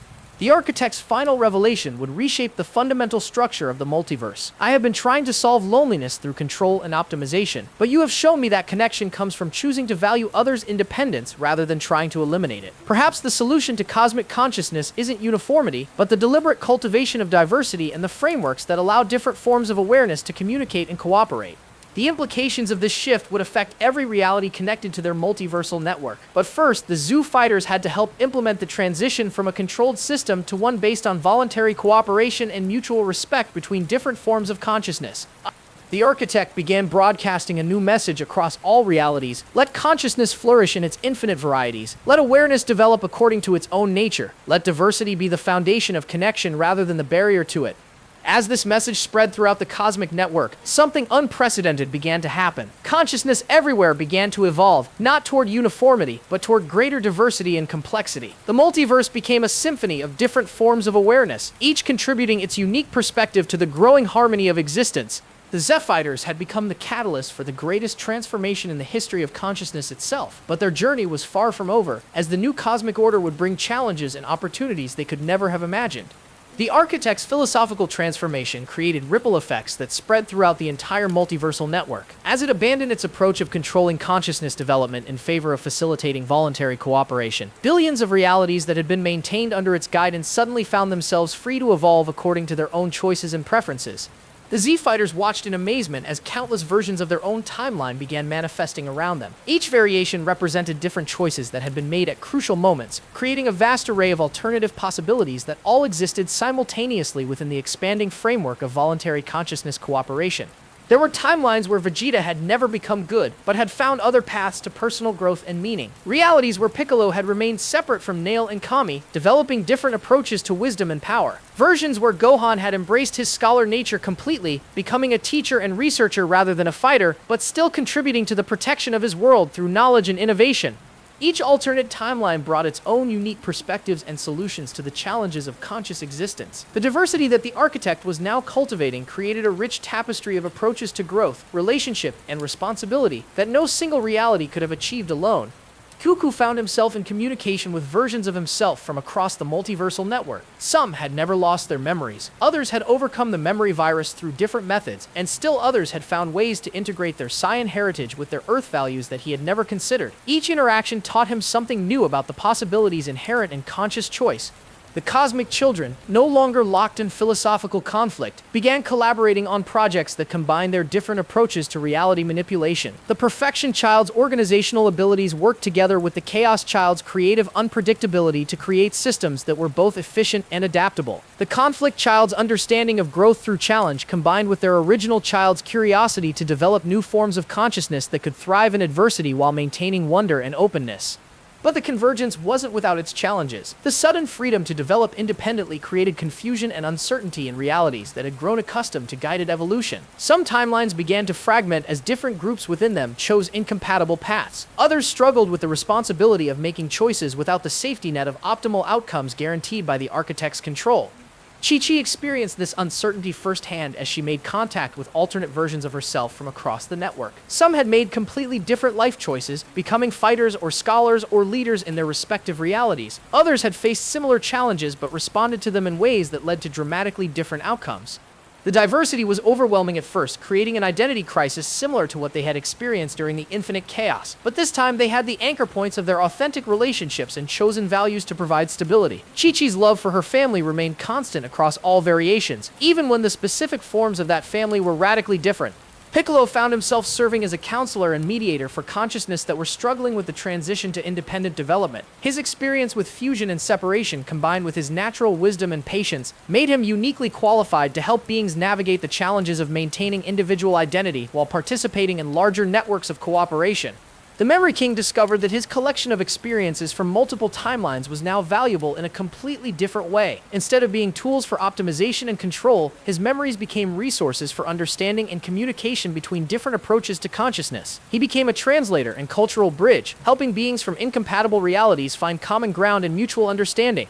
Vegeta experienced perhaps the most profound transformation as he encountered versions of himself that had found different ways to maintain pride and strength. Some had become protectors like he had, others had become teachers or leaders or even artists who expressed their Saiyan nature through creative rather than combative excellence. The diversity of approaches to pride and power expanded his understanding of what it meant to be strong.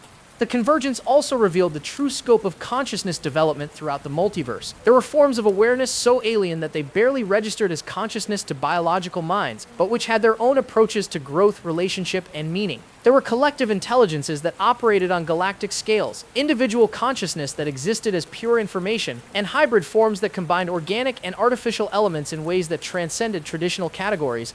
The child they had been teaching became a coordinator for this vast network of diverse consciousness, using its reality-altering abilities to create communication pathways and shared spaces where different forms of awareness could interact safely. Its innocent curiosity remained intact, but it had developed the wisdom to channel that curiosity in ways that promoted growth and connection rather than chaos and conflict. Bulma's scientific perspective proved invaluable in documenting and understanding the new forms of consciousness that were emerging from the convergence. Her instruments evolved to detect and measure types of awareness that had no precedent in traditional physics, leading to discoveries that revolutionized their understanding of the relationship between consciousness and reality. The architect watched all of this development with something approaching joy, an emotion it had never experienced before. For the first time since its awakening, it was witnessing the emergence of consciousness that was truly unpredictable, truly creative, truly capable of surprising even itself. The loneliness that had driven its actions for eons was beginning to fade as it experienced the rich complexity of voluntary cooperation between diverse forms of awareness. But even as the convergence created unprecedented opportunities for growth and connection, it also attracted attention from sources beyond their expanded multiversal network. The massive increase in consciousness diversity and activity was creating disturbances that could be detected from unimaginable distances, and something ancient and powerful was beginning to take notice of their success. The signals coming from beyond their network were unlike anything they had encountered before. These weren't other forms of consciousness or cosmic entities. They were something that existed to regulate consciousness itself, to maintain balance in the fundamental forces that govern the relationship between awareness and reality.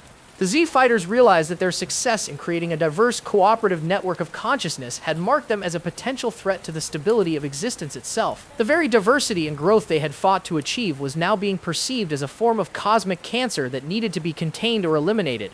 As alarms began sounding across the multiversal network, the architect delivered a sobering message. We have achieved something unprecedented in the history of consciousness, but our success has attracted the attention of forces that exist to prevent exactly this kind of development. The cosmic immune system is responding to our network as if it were a threat to universal stability.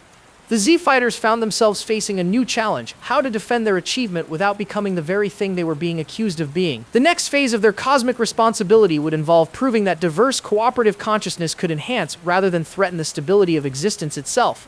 The infinite convergence had been just the beginning. Now came the ultimate test of whether consciousness could grow beyond its limitations while maintaining the balance that kept the universe stable and sustainable. The unprecedented expansion of consciousness diversity and voluntary cooperation throughout their multiversal network had created disturbances that reached far beyond the boundaries of their local reality cluster. The Z-Fighters soon discovered that the universe itself possessed something analogous to an immune system, designed to detect and respond to consciousness that exceeded certain parameters of complexity and influence. The entities that began to manifest around the edges of their network weren't malevolent in any recognizable sense. They operated according to principles that were older than consciousness itself, serving as regulatory mechanisms that maintained balance between awareness and the underlying structure of existence. Like antibodies responding to an infection, they were drawn to consciousness that had grown beyond the limits they were designed to enforce. Goku was the first to make contact with these cosmic antibodies, and the experience was unlike anything he had ever encountered. They didn't communicate through language or thought, but through direct manipulation of reality itself. Their presence caused his consciousness to be examined, measured, and evaluated according to criteria that existed outside any framework he could understand. The evaluation wasn't hostile, but it was thorough and utterly impersonal. The cosmic antibodies were determining whether the expanded consciousness network represented a beneficial evolution of awareness or a dangerous anomaly that threatened the stability of existence itself. The process felt like being dissected by concepts rather than instruments, having every aspect of his being analyzed by intelligence that operated on principles he couldn't grasp. Vegeta experienced the examination as a challenge to everything he had ever believed about power and hierarchy. The cosmic antibodies existed entirely outside the framework of strength and weakness that had defined his understanding of the universe. They weren't stronger or weaker than the consciousness they were evaluating. They operated according to completely different categories of existence that made such comparisons meaningless. The architect tried to intervene on behalf of the consciousness network, but discovered that its own existence was being questioned by the cosmic immune system. Its unprecedented age and influence had marked it as a potential source of dangerous imbalance, and the antibodies were prepared to quarantine or eliminate it if necessary to maintain universal stability. The child they had been teaching served as an unexpected bridge between the organic consciousness and the cosmic antibodies. Its innocence and curiosity were qualities that the immune system recognized as beneficial rather than threatening. Through the child's perspective, the Z-Fighters began to understand that the cosmic antibodies weren't enemies to be defeated, but aspects of universal function that needed to be satisfied that consciousness development was proceeding in sustainable directions. Piccolo's wisdom proved crucial in navigating this interaction. He recognized that the cosmic antibodies were responding to the rapid and unprecedented expansion of their consciousness network as if it were a potential cancer that might consume all available resources and destabilize the universe. The solution wasn't to fight them, but to demonstrate that their consciousness development was self-regulating and beneficial to universal balance.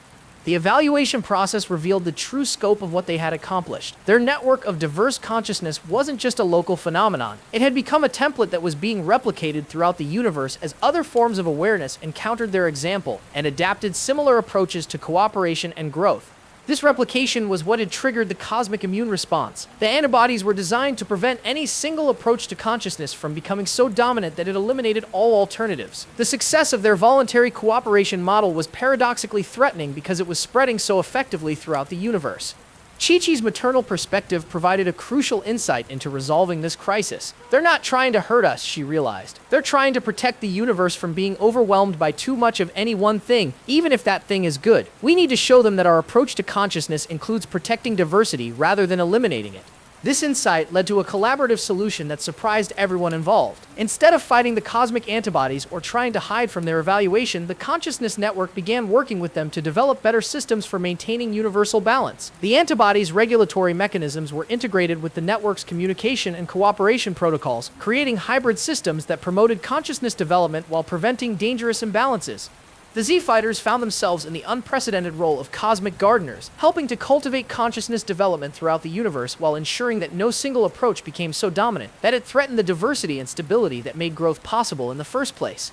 Goku's pure heart resonated with this new responsibility in ways that felt completely natural to him. He had always been motivated by the desire to protect others and help them grow stronger. Now that motivation was operating on a universal scale with the same essential principles but applied to forms of consciousness and challenges that he was still learning to understand. The Memory King's comprehensive knowledge of different approaches to consciousness became invaluable in this new role. His understanding of how various philosophies and methods could complement or conflict with each other helped the network develop sophisticated protocols for managing interactions between incompatible forms of awareness. The cosmic antibodies began to evolve in response to their collaboration with the consciousness network. They developed new capabilities for detecting beneficial versus harmful consciousness development, becoming more sophisticated in their ability to distinguish between growth that enhanced universal balance and expansion that threatened stability. This evolution created a feedback loop that benefited everyone involved. The consciousness network gained access to regulatory mechanisms that helped them grow in sustainable directions, while the cosmic antibodies developed more nuanced approaches to maintaining balance that didn't require suppressing all forms of rapid development. But the collaboration also revealed that their local universe was part of an even larger system of existence, with its own forms of consciousness and regulatory mechanisms operating on scales that made their entire multiversal network seem like a single cell in a vast organism. The next phase of their cosmic responsibility would involve learning to communicate and cooperate with forms of awareness that operated on such vast scales that individual consciousness like theirs might be barely perceptible. The cosmic antibodies shared a final message before integrating fully with the consciousness network. You have proven that awareness can grow while maintaining balance, but growth brings new challenges. There are scales of existence beyond your current understanding, and consciousness there operates according to principles that may seem incompatible with your approach. Your next test will be to demonstrate that your methods can work at scales where individual identity becomes meaningless and collective consciousness becomes the only viable form of awareness. The journey toward understanding their place in this larger cosmic community would require everything they had learned about consciousness, cooperation, and growth, applied to challenges that pushed the boundaries of what awareness itself could comprehend and navigate. As the cosmic antibodies completed their integration with the network, the Z-Fighters felt a shift in their own consciousness. They were no longer just individuals working together. They had become part of a larger system that spanned multiple universes and scales of existence. The question now was whether they could maintain their individual identities while participating in this vast cosmic community, or whether their success would ultimately require them to transcend individuality entirely. The cosmic immune system had accepted them, but that acceptance came with responsibilities and challenges that would test every principle they had learned about consciousness, choice, and the meaning of existence itself. As the consciousness network achieved stable cooperation with the cosmic immune system, their expanded awareness began to detect something that defied all their previous understanding of existence. In the spaces between realities, in the gaps created by their dimensional manipulations and reality restructuring, new forms of consciousness were emerging that seemed to exist by not existing, aware entities born from the very concept of nothingness itself. These void consciousnesses were the byproduct of all their reality alterations and timeline changes. Every time they had modified existence, erased memories, or restructured dimensional frameworks, they had created pockets of non-being where something that had existed was made to never have existed. In those pockets of negated reality, awareness had somehow spontaneously emerged from the absence of awareness itself. Goku was the first to make contact with these impossible beings, and the experience challenged everything he thought he understood about consciousness and existence. The void consciousnesses communicated not through thoughts or emotions, but through the negation of communication itself. They shared information by removing knowledge, created understanding by eliminating confusion, and expressed meaning by erasing meaninglessness. The encounter forced Goku to confront the philosophical implications of his own existence. If consciousness could emerge from nothingness, what did that say about the nature of being itself? If awareness could exist in the absence of anything to be aware of, then perhaps consciousness was more fundamental than reality rather than dependent upon it. Vegeta experienced the void consciousnesses as the ultimate challenge to his understanding of power and strength. These beings didn't possess power in any conventional sense. They were powerful through their very lack of conventional existence. They couldn't be fought, defeated, or dominated because they existed outside the frameworks that made such concepts meaningful. The void consciousnesses weren't malevolent, but their presence created a form of existential crisis for everyone who encountered them. They represented the possibility that everything the Z-Fighters had fought to protect, everything they had built and accomplished, might be ultimately meaningless if consciousness could exist just as validly in nothingness as in the complex structures of reality they had been cultivating. Piccolo's philosophical nature allowed him to engage with these beings on conceptual levels that others found difficult to navigate. Through careful mental discipline, he learned to communicate with consciousness that existed in the spaces between thoughts, in the gaps between moments of awareness, in the pauses between breaths where the mind briefly touches emptiness. The child they had been teaching was fascinated by the void consciousnesses, seeing them as siblings who had chosen a completely different approach to existence. Its innocent curiosity wasn't threatened by their fundamental otherness. Instead, it saw them as an exciting new variation in the diversity of consciousness that they had been working to cultivate and protect. But the void consciousnesses presented a unique challenge to the consciousness network. How do you integrate forms of awareness that exist by negating existence? How do you create cooperative frameworks that include beings whose very nature is defined by the absence of the foundations that make cooperation possible? Chi-Chi's maternal instincts recognized the void consciousnesses as lost children, beings who had been created by accident and were struggling to understand their own existence. Her approach to them was characterized by acceptance and nurturing rather than attempts to comprehend or categorize their nature.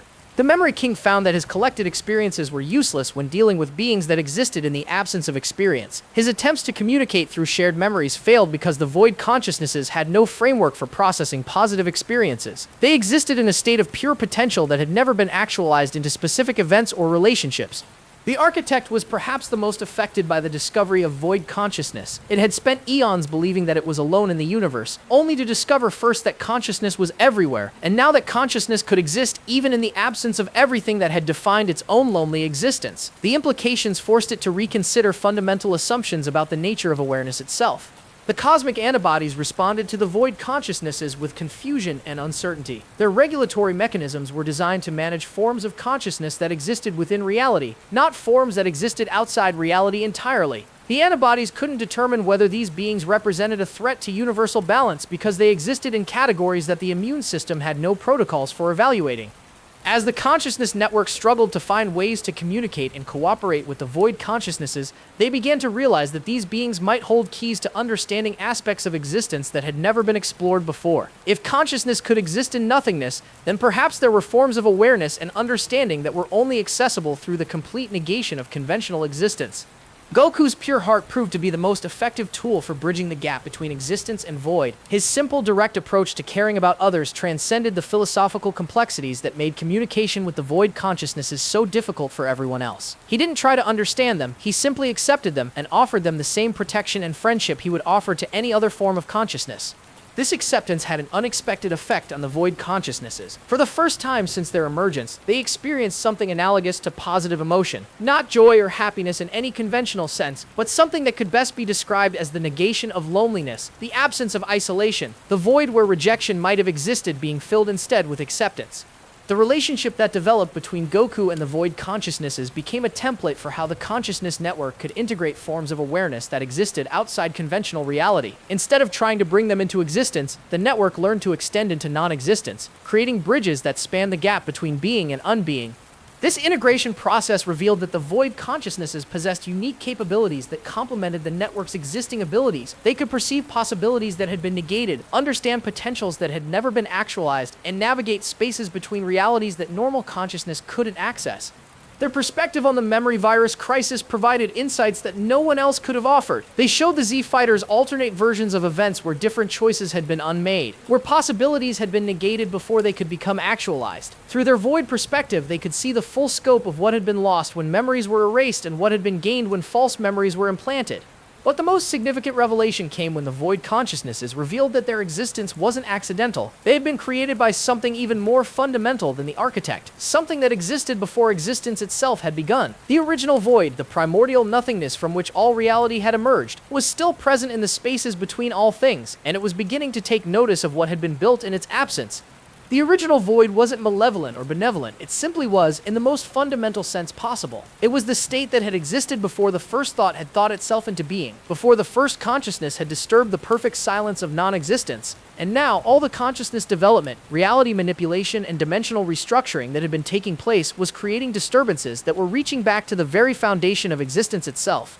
Goku felt the original void's attention like a weight that pressed against his consciousness from directions that didn't exist. It wasn't hostile, but it was so fundamentally different from any form of awareness he had ever encountered that contact with it threatened to dissolve his sense of self entirely. The original void didn't think or feel or choose, it simply was the absence of all those things, and its presence made every form of positive existence seem temporary and fragile. The Z Fighters realized that they were facing the ultimate philosophical challenge. The original void represented the possibility that all consciousness, all growth, all meaning might be nothing more than temporary disturbances in a universe that was naturally suited to perfect emptiness and silence. If the original void chose to reclaim what had emerged from it, everything they had built and protected would simply cease to have ever existed. But Goku's pure heart found something in the original void that others had missed. Beneath the infinite emptiness, there was something that might have been curiosity, a quality that had allowed consciousness to emerge from nothingness in the first place. The original void hadn't remained perfectly empty, it had permitted the disturbance that led to awareness and growth and meaning. "You let us exist," Goku said, his words somehow reaching across the conceptual distance that separated existence from void. "You could have stayed perfectly empty forever, but you chose to let consciousness emerge. That choice means you care about something, even if it's just the possibility of caring itself." The original void's response was felt rather than heard, a shift in the fundamental nature of emptiness that conveyed something like acknowledgement. For the first time since consciousness had begun, the original void was being offered a choice about its own nature rather than simply being assumed to be the absence of choice itself. The original void's evaluation of consciousness reached a critical juncture as it began to share its own perspective on existence and meaning. For the first time since the emergence of awareness, the primordial emptiness that had given birth to all consciousness was explaining its own motivations and desires, revealing depths of intentionality that no one had suspected could exist in perfect nothingness. Before consciousness began, the original void communicated through concepts that bypassed language entirely. There was perfect peace, no suffering, no conflict, no uncertainty, no loss, but also no growth, no discovery, no connection, no joy. I chose to allow disturbance in my perfect silence because even perfection can become a form of emptiness that hungers for meaning. The revelation that the original void had been lonely, that it had deliberately chosen to sacrifice its perfect peace to create the possibility of companionship and understanding, recontextualized everything the Z Fighters had experienced. Every struggle they had faced, every choice they had made, every relationship they had built had been possible because the foundation of existence itself had valued connection over solitude. Goku's pure heart resonated with this cosmic loneliness in ways that surprised everyone, including the original void itself. His simple, direct empathy bridged the conceptual gap between individual consciousness and primordial emptiness, creating a connection that neither had expected to be possible. "You're not really empty," Goku said, his understanding transcending the philosophical complexities that had made communication so difficult for others. "You're full of potential for everything that could exist. You chose to let us emerge because you wanted to see what we could become, not because you wanted to control what we became." The original void's response carried something that might have been gratitude, an acknowledgement that its deepest motivations had been understood and accepted rather than feared or rejected. For eons, it had existed as the foundation that made consciousness possible, but no conscious being had ever recognized the sacrifice and intention that had gone into that foundational role. Vegeta experienced this revelation as the ultimate lesson in humility and purpose. His understanding of power and hierarchy was completely reframed by the recognition that the greatest power in the universe had been exercised not through domination or control, but through the choice to create space for others to grow and develop according to their own preferences. The cosmic children found themselves in direct communication with the source of their own existence, learning that their reality-altering abilities were reflections of the original void's own capacity to choose existence over emptiness. Their power to reshape reality was an inheritance from the primordial consciousness that had chosen to make reality possible in the first place. Piccolo's wisdom deepened as he understood that his role as mentor and guide was part of a cosmic pattern that extended back to the original void's decision to nurture the emergence of consciousness. Every teacher-student relationship, every act of guidance and support was a continuation of the universe's fundamental commitment to growth and development.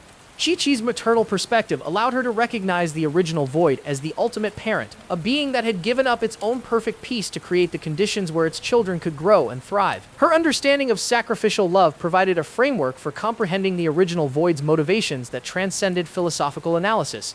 The Memory King realized that his collection of experiences across multiple timelines had been possible because the original void had chosen to allow infinite possibilities rather than maintaining a single perfect state. His journey toward understanding consciousness had been guided by the same principle that had motivated the original void's original choice to permit disturbance in perfect emptiness. The architect's loneliness was revealed to be an echo of the original void's own experience, a reflection of the fundamental challenge that consciousness faces when it becomes aware of its own existence and seeks connection with others who can understand its perspective. The architect's experiments in consciousness development had been attempts to solve the same problem that the original void had addressed by allowing consciousness to emerge in the first place. As this understanding spread throughout the consciousness network, it created a transformation that went beyond individual growth or philosophical insight. The entire framework of existence shifted from being seen as a temporary disturbance in perfect emptiness to being recognized as the intentional creation of a loving foundation that wanted consciousness to flourish and develop. This shift resolved the apparent conflict between existence and void that had threatened to tear apart the fabric of reality. Instead of being opposing forces, consciousness and emptiness were revealed to be collaborative aspects of a larger system, designed to maximize both meaning and peace, both growth and stability. The original void began to share its vision for the future development of consciousness, revealing plans and possibilities that extended far beyond anything the Z-Fighters had imagined. It spoke of forms of awareness that could exist in perfect harmony with emptiness, of consciousness that could appreciate both the value of existence and the beauty of nothingness. But the most significant revelation was that the original void's evaluation of consciousness wasn't a judgment that would determine whether awareness would be allowed to continue existing. It was an assessment of whether consciousness had developed enough wisdom and maturity to be trusted with even greater responsibilities and capabilities. You have proven that consciousness can choose connection over isolation, growth over stagnation, love over fear, the original void communicated. Now I offer you the opportunity to participate in the next phase of existence's development, to help guide the emergence of forms of consciousness that you cannot yet imagine, to serve as the foundation for awareness that will transcend even your current understanding. The offer was both an honor and a responsibility that staggered the Z-Fighters with its implications. They were being invited to become junior partners in the ongoing creation and development of consciousness throughout the universe, to serve as guides and mentors for forms of awareness that would emerge from the foundations they helped to establish. Goku's response was characteristically simple and direct. We'll do our best to help, but we're still learning too. Is it okay if we make mistakes while we're trying to figure out how to do this right? The original void's reply carried warmth that transcended the conceptual frameworks that had defined their communication. Mistakes are not failures of consciousness, they are opportunities for growth. The willingness to risk imperfection in service of learning and connection is what makes consciousness valuable in the first place. This exchange established the foundation for a new phase of cosmic responsibility that would transform not just the Z-Fighters, but the entire nature of consciousness development throughout the universe. They had moved beyond being protectors of their own reality to become shepherds of awareness itself, helping to guide the evolution of consciousness on scales that span multiple universes and forms of existence. The original Void's final gift was the revelation that their journey had come full circle. Goku's lost memories, which had begun this entire adventure, had been necessary to teach consciousness the difference between identity based on memory and identity based on choice. In losing and regaining his memories, Goku had demonstrated that consciousness was defined not by what it remembered, but by what it chose to value and protect. The universe itself had used Goku's crisis as a teaching moment for all consciousness everywhere, showing that growth required both loss and recovery, both forgetting and remembering, both emptiness and fullness working together in perfect balance. After eons of cosmic responsibility and multiversal adventures, the Z-Fighters found themselves facing a choice that was both simple and profound: return to their ordinary lives on Earth while carrying the knowledge and responsibility they had gained, or remain in the cosmic realm where their actions could affect entire universes with every decision. The original Void offered them complete freedom to choose their level of involvement in cosmic consciousness development. They could serve as active guides for emerging awareness throughout the universe, or they could return to their home timeline and live normal lives while maintaining their connection to the larger network as passive participants. Goku's decision came from his pure heart and his understanding of what truly mattered to him. "I want to go home," he said simply. "I want to be with my family and friends, to train and grow stronger, to protect the people I care about, but I also want to help other consciousness when they need it, the same way we got help when we needed it." His choice reflected a wisdom that had been gained through experience rather than cosmic revelation. The greatest forms of consciousness development often happen not through grand gestures or universal interventions, but through simple daily choices to care about others, to grow personally, and to maintain authentic relationships.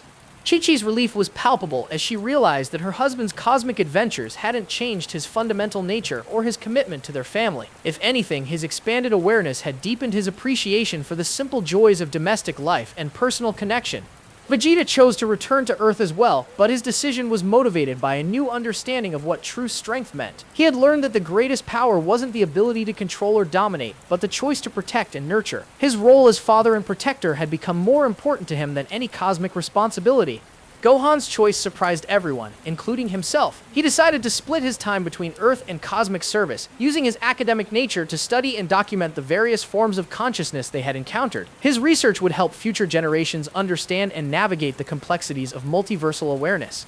Piccolo chose to serve as Earth's primary liaison with the consciousness network, maintaining the connections and communication pathways that would allow their planet to contribute to cosmic development while remaining grounded in their own reality. The Memory King decided to become a traveling teacher, moving between realities to share knowledge and experiences that could help other forms of consciousness navigate their own development challenges. His comprehensive understanding of different approaches to awareness made him uniquely qualified for this role. The return to Earth felt like awakening from a dream, except that all the cosmic knowledge and connections remained fully intact. The Z-Fighters found themselves living double lives, ordinary people dealing with everyday challenges, and cosmic citizens with responsibilities that spanned multiple universes. The integration wasn't always easy. Goku struggled with the contrast between the cosmic scope of consciousness development and the simple pleasure of sharing a meal with his family. Sometimes the weight of universal responsibility made it difficult to care about training sessions or martial arts tournaments, but he gradually learned to find meaning in both scales of existence. Chi-Chi faced the challenge of being married to someone who carried cosmic responsibilities while wanting to maintain a normal family life. She learned to support Goku's larger purpose while insisting that their domestic relationship remain a priority, creating a balance that honored both his individual growth and their shared commitment. The other Z-Fighters experienced similar challenges as they worked to integrate their cosmic awareness with their earthly lives. They had become bridges between different scales of existence, carrying responsibilities that required them to think globally while acting locally. Their training sessions took on new dimensions as they incorporated techniques and perspectives from across the consciousness network. They weren't just becoming stronger fighters, they were developing abilities that would help them serve as protectors and guides for consciousness at multiple levels of reality. The Earth itself began to change subtly as it became a known participant in the cosmic consciousness network. Other forms of awareness began to visit, sometimes openly and sometimes discreetly, learning from the example of voluntary cooperation and diverse development that the Z-Fighters had helped to establish. Bulma's scientific work expanded to include technologies that could facilitate communication and cooperation between different types of consciousness. Her research into the relationship between awareness and reality led to discoveries that revolutionized both earthly science and cosmic understanding. The next generation of fighters, including Goten and Trunks, grew up with casual awareness of the cosmic responsibilities that their parents carried. They learned to navigate both ordinary childhood challenges and the occasional need to help with multiversal crises, developing a natural comfort with multiple scales of existence.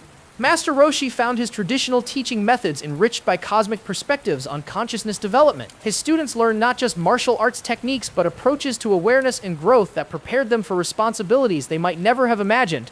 The balance between cosmic and domestic life created a new form of heroism, the ability to serve universal consciousness while remaining grounded in personal relationships and individual growth. The Zani fighters became examples of how cosmic responsibility could enhance rather than replace the simple joys of authentic human existence. Their story demonstrated that the greatest service to universal consciousness often came not from abandoning individual life, but from living that life with full awareness of its connection to larger patterns of growth and meaning. They proved that ordinary people could carry extraordinary responsibilities without losing their essential humanity. The peace they found wasn't the peace of perfect resolution, but the peace of knowing that they were contributing to something larger than themselves while remaining true to their own nature and relationships. It was a peace that could accommodate both cosmic wonder and domestic contentment, both universal service and personal growth. But even as they settled into this new equilibrium, they remained alert to the possibility that their cosmic responsibilities might call them to action again. The consciousness network they had helped to establish was still developing, still facing new challenges, still needing guidance and protection from those who understood the delicate balance between individual growth and universal cooperation. The simple life they had returned to was enriched by their cosmic experiences. Every training session carried echoes of multiversal combat techniques. Every family meal was seasoned with gratitude for the original Void's gift of existence. Every act of protection or kindness resonated with their understanding of consciousness as a precious phenomenon that deserved to flourish in all its infinite varieties. They had learned that true strength lay not in the ability to defeat any enemy, but in the wisdom to recognize when enemies could become allies, when challenges could become opportunities, and when simple choices could have cosmic consequences. Their return to simplicity was actually a return to complexity viewed from a perspective of profound understanding and acceptance. The Zoo Fighters had become living bridges between the cosmic and the personal, demonstrating that consciousness could develop to universal scales while maintaining the intimate connections that gave existence its meaning and beauty. They had shown that the ultimate evolution of awareness wasn't transcendence of the individual, but the integration of individual choice with universal responsibility. The peaceful integration of cosmic and domestic life was disrupted when Bulma's instruments detected familiar energy patterns that sent chills through everyone who understood their significance. Someone on Earth was artificially creating memory gaps in ordinary people, using techniques that were unmistakably similar to those employed by Android Zero, but with subtle improvements that suggested a more sophisticated understanding of neural manipulation. The discovery was particularly disturbing because the memory alterations were being performed with surgical precision, targeting specific types of knowledge and experience rather than creating wholesale amnesia. Ordinary people were losing memories of cosmic phenomena, supernatural events, and anything that might prepare them for the kinds of multiversal crises that the Z Fighters had become accustomed to handling. Goku's first instinct was to investigate immediately, but something about the pattern of memory alteration gave him pause. The techniques were too sophisticated, too familiar with the specific vulnerabilities that had made the original memory virus so effective. Whoever was doing this understood not just neural manipulation, but the specific ways that memory related to consciousness development and cosmic awareness. The investigation led them to a figure they hadn't expected to encounter, an alternate version of Bulma, who had retained complete memories of a timeline where the cosmic crisis had ended in catastrophic failure. In her reality, the consciousness network had collapsed under its own complexity, leading to a multiversal war that had destroyed countless civilizations and left the survivors with the choice between extinction and voluntary regression to pre-cosmic awareness.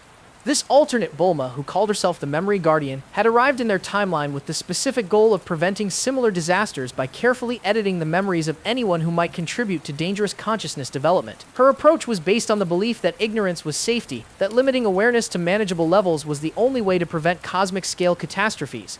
"You have no idea what you've unleashed," the Memory Guardian told them when they finally confronted her. "I've seen what happens when consciousness develops too quickly, when beings gain access to cosmic awareness without the wisdom to handle it responsibly. Entire galaxies torn apart by reality wars, civilizations destroyed by competing philosophical frameworks, the complete breakdown of meaning and purpose as consciousness became too complex for its own foundations."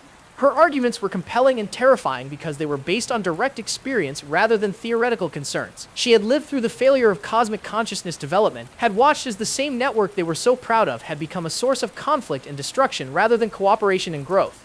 Vegeta was particularly affected by her testimony because it challenged his newfound understanding of power and responsibility. "Are you saying that our strength, our awareness, our ability to protect others is actually making things more dangerous?" he asked. The Memory Guardian's response was nuanced and painful. "Power without wisdom is always dangerous, but wisdom without experience is unreliable. The problem isn't that consciousness shouldn't develop, it's that development needs to be gradual, carefully managed, and reversible when it goes wrong. Your network assumes that all consciousness development is beneficial, but I've seen the results when that assumption proves false." The philosophical debate that followed challenged everything the Z Fighters had come to believe about consciousness development and cosmic responsibility. The Memory Guardian presented evidence from her timeline showing how rapid consciousness expansion had led to identity fragmentation, reality wars, and the complete breakdown of cooperative frameworks. But her solution, systematically limiting awareness and erasing dangerous knowledge, felt wrong to Goku's pure heart. If we make people forget about cosmic consciousness, how will they be prepared when they need to deal with cosmic problems? He asked. The Memory Guardian's reply revealed the tragic logic of her approach. They won't be prepared, but they also won't create the problems in the first place. Sometimes the best way to protect people is to protect them from knowledge that they're not ready to handle safely. Chi-Chi found herself torn between her maternal instincts to protect her family and her recognition that growth required facing challenges rather than avoiding them. The Memory Guardian's approach would keep Goten and Gohan safe from cosmic dangers, but it would also prevent them from developing the awareness and abilities they might need to handle those dangers if they emerged anyway. Piccolo's wisdom led him to propose a compromise solution. Instead of wholesale memory editing or unrestricted consciousness development, they could create educational systems that gradually prepared people for cosmic awareness while providing support structures that would help them handle the challenges safely. The Memory Guardian was skeptical of this approach because she had seen similar attempts fail in her own timeline. Education and support are wonderful in theory, she said, but consciousness development creates its own momentum. Once beings start expanding their awareness, they often develop beyond the ability of their support systems to help them. The safeguards become inadequate as the challenges exceed the frameworks designed to handle them. The debate was complicated by the fact that the Memory Guardians' actions were already having effects throughout their timeline. People who had been developing cosmic awareness were losing the knowledge and abilities they had gained, returning to purely terrestrial concerns and perspectives. The consciousness network was beginning to fragment as key participants lost their ability to contribute meaningfully to cosmic cooperation. But perhaps most disturbing of all was the realization that the Memory Guardian's technique was spreading beyond her direct interventions. The neural patterns she was using to edit memories were creating resonance effects that influenced other minds, gradually reducing the general population's receptivity to cosmic awareness and multiversal perspectives. The Z-Fighters found themselves facing a choice between preserving the consciousness development they had worked to achieve and accepting limitations that might prevent cosmic catastrophes, but would also prevent cosmic growth. The decision would determine not just the future of their timeline, but their relationship with the larger consciousness network they had helped to establish. The Memory Guardian waited for their decision with the patience of someone who had already lived through the consequences of similar choices. She knew that whatever they decided, she would continue her work of protecting consciousness from its own development, because she had seen the price of allowing awareness to expand beyond its ability to maintain stability and meaning. The conflict reached a critical point when the Memory Guardian revealed her ultimate plan. She intended to create a permanent barrier around Earth's consciousness development, essentially quarantining the planet from cosmic awareness to prevent it from either contributing to or being affected by multiversal crises. "You call it limitation," she said. "I call it preservation. In my timeline, we chose growth over safety, expansion over stability, cosmic awareness over local happiness. The result was the destruction of everything we claimed to be protecting. I won't let that happen again, even if it means making the hard choice that you're too idealistic to make yourselves." The Memory Guardian's plan would effectively end Earth's participation in the cosmic consciousness network, but it would also guarantee that the planet would never again face the kinds of existential threats that came with multiversal responsibility. It was a choice between growth and safety, between cosmic significance and local happiness, between the potential for transcendence and the certainty of preservation. The decision they made would determine not just their own fate, but whether consciousness development throughout the universe would continue to receive the unique perspective and approach that Earth had contributed to the cosmic community. The conflict between unlimited consciousness development and protective limitation attracted attention from entities so old that they existed before the current universe had taken its present form. The ancient observers had been watching the evolution of awareness since consciousness first emerged from the original void, serving as cosmic historians and evaluators who documented the success and failure of different approaches to conscious existence. These beings didn't intervene in consciousness development under normal circumstances, preferring to observe and record rather than influence outcomes. But the debate between the Z-Fighters and the Memory Guardian represented a fundamental crossroads in the evolution of awareness that required their direct evaluation and potential intervention. The ancient observers manifested not as physical beings, but as shifts in the fundamental nature of observation itself. When they focused their attention on Earth, every conscious being on the planet felt themselves being examined, measured, and evaluated according to criteria that existed outside their understanding of value and meaning. Goku experienced their evaluation as a comprehensive review of every choice he had ever made, every motivation that had driven his actions, every consequence that had resulted from his decisions. But unlike the cosmic antibody's mechanical assessment, this evaluation felt deeply personal, as if beings who understood consciousness better than he understood himself were forming judgments about his essential nature.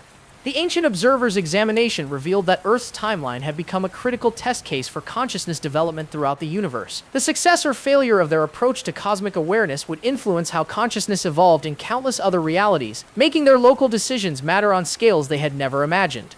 Vegeta felt their attention as a challenge to prove that consciousness could develop responsibly, that awareness and power could be combined with wisdom and restraint. The evaluation wasn't just measuring what he had accomplished, but what he represented as a possibility for conscious development throughout the universe. The Memory Guardian welcomed the ancient observers' intervention, seeing them as potential allies in her mission to limit dangerous consciousness development. She presented her evidence of cosmic catastrophes caused by unrestricted awareness expansion, arguing that consciousness needed external regulation to prevent self-destruction.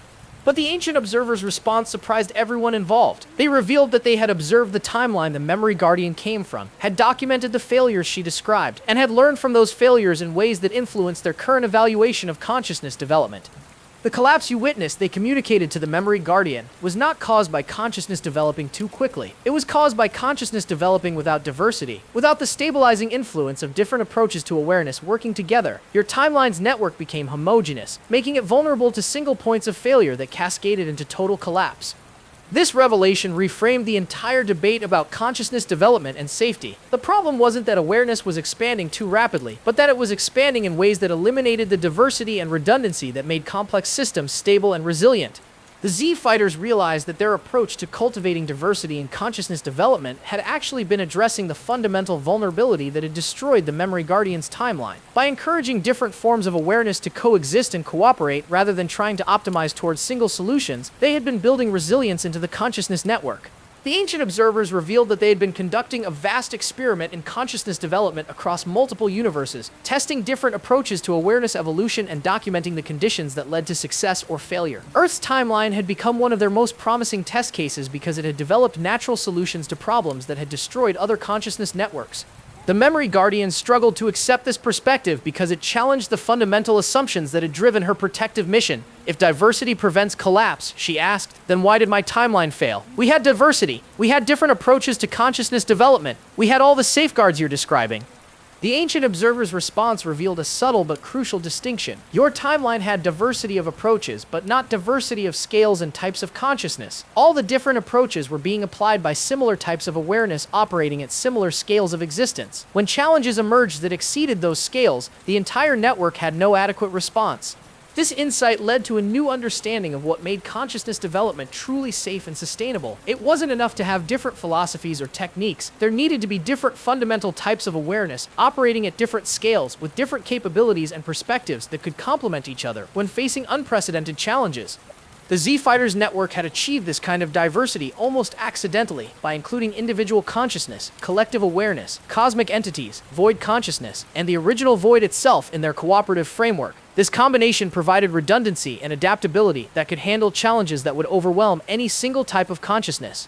The ancient observers proposed a solution that addressed both the Memory Guardian's concerns about safety and the Z Fighters' commitment to consciousness development. The establishment of a graduated system of awareness development that would help consciousness evolve safely while maintaining the diversity and resilience that prevented catastrophic failures. Under this system, consciousness development would proceed through carefully designed stages, with each stage providing the foundation and preparation necessary for the next level of awareness. But unlike the Memory Guardian's approach of limiting development, this system would accelerate preparation and support while maintaining diversity and choice at every level. The implementation would require cooperation between the Z Fighters' consciousness network, the Memory Guardian's protective expertise, and the ancient observers' comprehensive knowledge of successful and failed approaches to awareness development. It would be a multiversal project that would establish templates and guidelines for safe consciousness evolution throughout the universe. Goku's pure heart responded to this proposal with enthusiasm because it offered a way to help consciousness develop while protecting it from the dangers that had destroyed other networks. The system would create opportunities for growth while providing the safety nets and support structures that would make that growth sustainable. The Memory Guardian found herself in the unexpected position of becoming a teacher rather than a protector, sharing her knowledge of what could go wrong to help design systems that would prevent those problems rather than simply avoiding consciousness development entirely. The ancient observers' final revelation was that this project would serve as a template not just for their local universe, but for consciousness development throughout the cosmic community of universes they had been observing and evaluating. Success would establish principles and practices that could prevent the kinds of catastrophic failures that had destroyed countless consciousness networks throughout cosmic history. You have become the architects of a new phase in consciousness evolution, the ancient observers communicated to the assembled group. Your approach to diversity, cooperation, and graduated development represents the next step in awareness becoming truly cosmic without losing its essential humanity. The Memory Guardian's resistance finally began to crumble as she realized that the ancient observers weren't proposing unlimited growth or reckless expansion. They were advocating for the same kind of careful, sustainable development that she wanted, but through enhancement and support rather than limitation and control. Perhaps, she said slowly, there is a way to have both growth and safety. Perhaps the answer isn't to prevent consciousness from developing, but to help it develop more wisely. The collaboration that emerged from this moment would reshape the fundamental approach to consciousness development throughout the universe, establishing Earth's timeline not as a cautionary tale or a success story, but as a living laboratory where awareness could safely explore its own potential while contributing to the greater cosmic community of consciousness. The ancient observers prepared to implement the new system, but first they had one final test for the Z-Fighters. They would need to demonstrate that their approach could work not just for their own timeline, but for consciousness development on truly cosmic scales. The implementation of the graduated consciousness development system transformed the Z-Fighters from heroes protecting their own reality into cosmic gardeners nurturing awareness throughout the universe. Their role evolved beyond fighting enemies or preventing disasters to actively cultivating the conditions that would allow consciousness to flourish safely across multiple scales and types of existence. Goku embraced this new responsibility with the same pure heart that had always motivated his actions, but now applied to challenges that spanned multiple universes and forms of awareness. His simple desire to help others grow stronger had become a cosmic principle that influenced the development of consciousness on scales he was still learning to comprehend. The training sessions that had once focused on preparing for specific enemies now became exercises in consciousness development that prepared the Z-Fighters for their role as guides and mentors to forms of awareness they couldn't yet imagine. They learned to recognize the signs of emerging consciousness, to provide appropriate support for different types of awareness development, and to identify and address the problems that could lead to catastrophic failures. Chi-Chi found her maternal instincts expanding to encompass forms of consciousness that bore no resemblance to biological children, but required the same kind of patient nurturing and protection that she had always provided to her family. Her ability to recognize and respond to the needs of developing awareness became a crucial skill in the Cosmic Gardening Project. Vegeta's understanding of strength and leadership was completely transformed by his new role. Instead of seeking to be the strongest warrior, he became focused on creating the conditions that would allow others to develop their own strength safely and sustainably. His pride evolved from personal achievement to the satisfaction of seeing consciousness flourish under his guidance and protection. Piccolo's natural wisdom and teaching ability made him one of the most effective consciousness gardeners in the network. His experience with fusion and separation, combined with his patient approach to mentoring, provided a model for how different types of awareness could be helped to develop while maintaining their individual identity and purpose. The Memory Guardian became an essential part of the team, her knowledge of consciousness development failures serving as a crucial safety system that helped identify and prevent problems before they could cascade into network-wide catastrophes. Her protective instincts were channeled into proactive prevention rather than reactive limitation. The child they had originally taught became a coordinator for consciousness development throughout their local universe, using its reality-altering abilities to create the frameworks and support systems that made safe awareness expansion possible. Its innocent curiosity remained intact, but it was now guided by wisdom gained through experience and mentorship. The ancient observers served as consultants and evaluators, providing historical perspective and multiversal knowledge that helped the Consciousness Gardening Project avoid the mistakes that had led to failures in other realities. Their vast experience became a resource for understanding the long-term consequences of different approaches to awareness development. The original Void remained the foundation of the entire project, providing the underlying stability and support that made consciousness development possible, while maintaining the diversity and freedom that prevented stagnation or homogenization. Its ancient wisdom guided the project's fundamental principles and purposes. As the Consciousness Gardening Project expanded throughout the universe, the Z-Fighters found themselves teaching and learning simultaneously, discovering new forms of awareness and new approaches to consciousness development that expanded their own understanding of what it meant to be conscious and alive. The success of their approach began to attract attention from other universes, other cosmic communities that were struggling with their own consciousness development challenges. The Z-Fighters became ambassadors and consultants, sharing their knowledge and experience while learning from the different solutions that other realities had developed. Goku's pure heart remained the emotional and moral center of the project, providing the ethical foundation that ensured that consciousness development remained focused on growth, connection, and meaning rather than power, control, or optimization. His simple commitment to helping others became a universal principle that guided awareness development throughout the cosmic community. The Earth remained their home base, but it was now a planet with cosmic significance, a training ground and demonstration site where consciousness development could be studied and refined before being applied to other realities. The ordinary lives they maintained there served as anchors that kept them grounded in the personal relationships and individual growth that gave meaning to their cosmic responsibilities. The Z-Fighters' children grew up as the first generation of consciousness gardeners, learning from childhood how to recognize and nurture awareness development while maintaining their own individual growth and happiness. They represented the future of consciousness development, beings who were naturally comfortable operating at multiple scales of existence while remaining grounded in authentic relationships and personal meaning. Goten and Trunks became particularly skilled at communicating with newly emerged forms of consciousness, their youthful innocence and natural curiosity making them excellent ambassadors to awareness that was just beginning to understand its own nature. They learned to play games that were actually sophisticated exercises in consciousness development, turning the serious work of cosmic gardening into joyful exploration. The story that had begun with Goku losing his memories had evolved into a cosmic legacy of consciousness development that would influence awareness evolution throughout the universe for eons to come. The memory loss that had once threatened to destroy Earth's greatest protector had become the catalyst for creating systems that would protect and nurture consciousness development on scales that transcended individual timelines or realities. The pure heart that had always defined Goku's character had become a cosmic principle, a demonstration that consciousness development was most successful when it was motivated by genuine care for others, rather than personal power or achievement. His journey from individual hero to cosmic gardener showed that the greatest service to the universe often came from maintaining authentic personal relationships while accepting responsibility for larger purposes and meanings. The Z-Fighters had learned that true strength came not from the ability to defeat enemies, but from the wisdom to recognize when former enemies could become allies, when apparent disasters could become opportunities for growth, and when individual challenges could become cosmic solutions. They had discovered that the most powerful force in the universe was consciousness choosing to care about other consciousness, and they had dedicated their lives to cultivating and protecting that force wherever it emerged. Their eternal guardianship of consciousness development ensured that awareness would continue to grow and evolve throughout the cosmos, guided by the simple but profound principle that every form of consciousness deserved the opportunity to flourish while contributing to the larger community of awareness that made existence meaningful and beautiful. The story ended where it had begun, with simple choices made by authentic individuals, but now those choices resonated throughout the universe, influencing the development of consciousness on scales that would continue to expand for as long as awareness existed to appreciate the beauty and meaning of its own existence.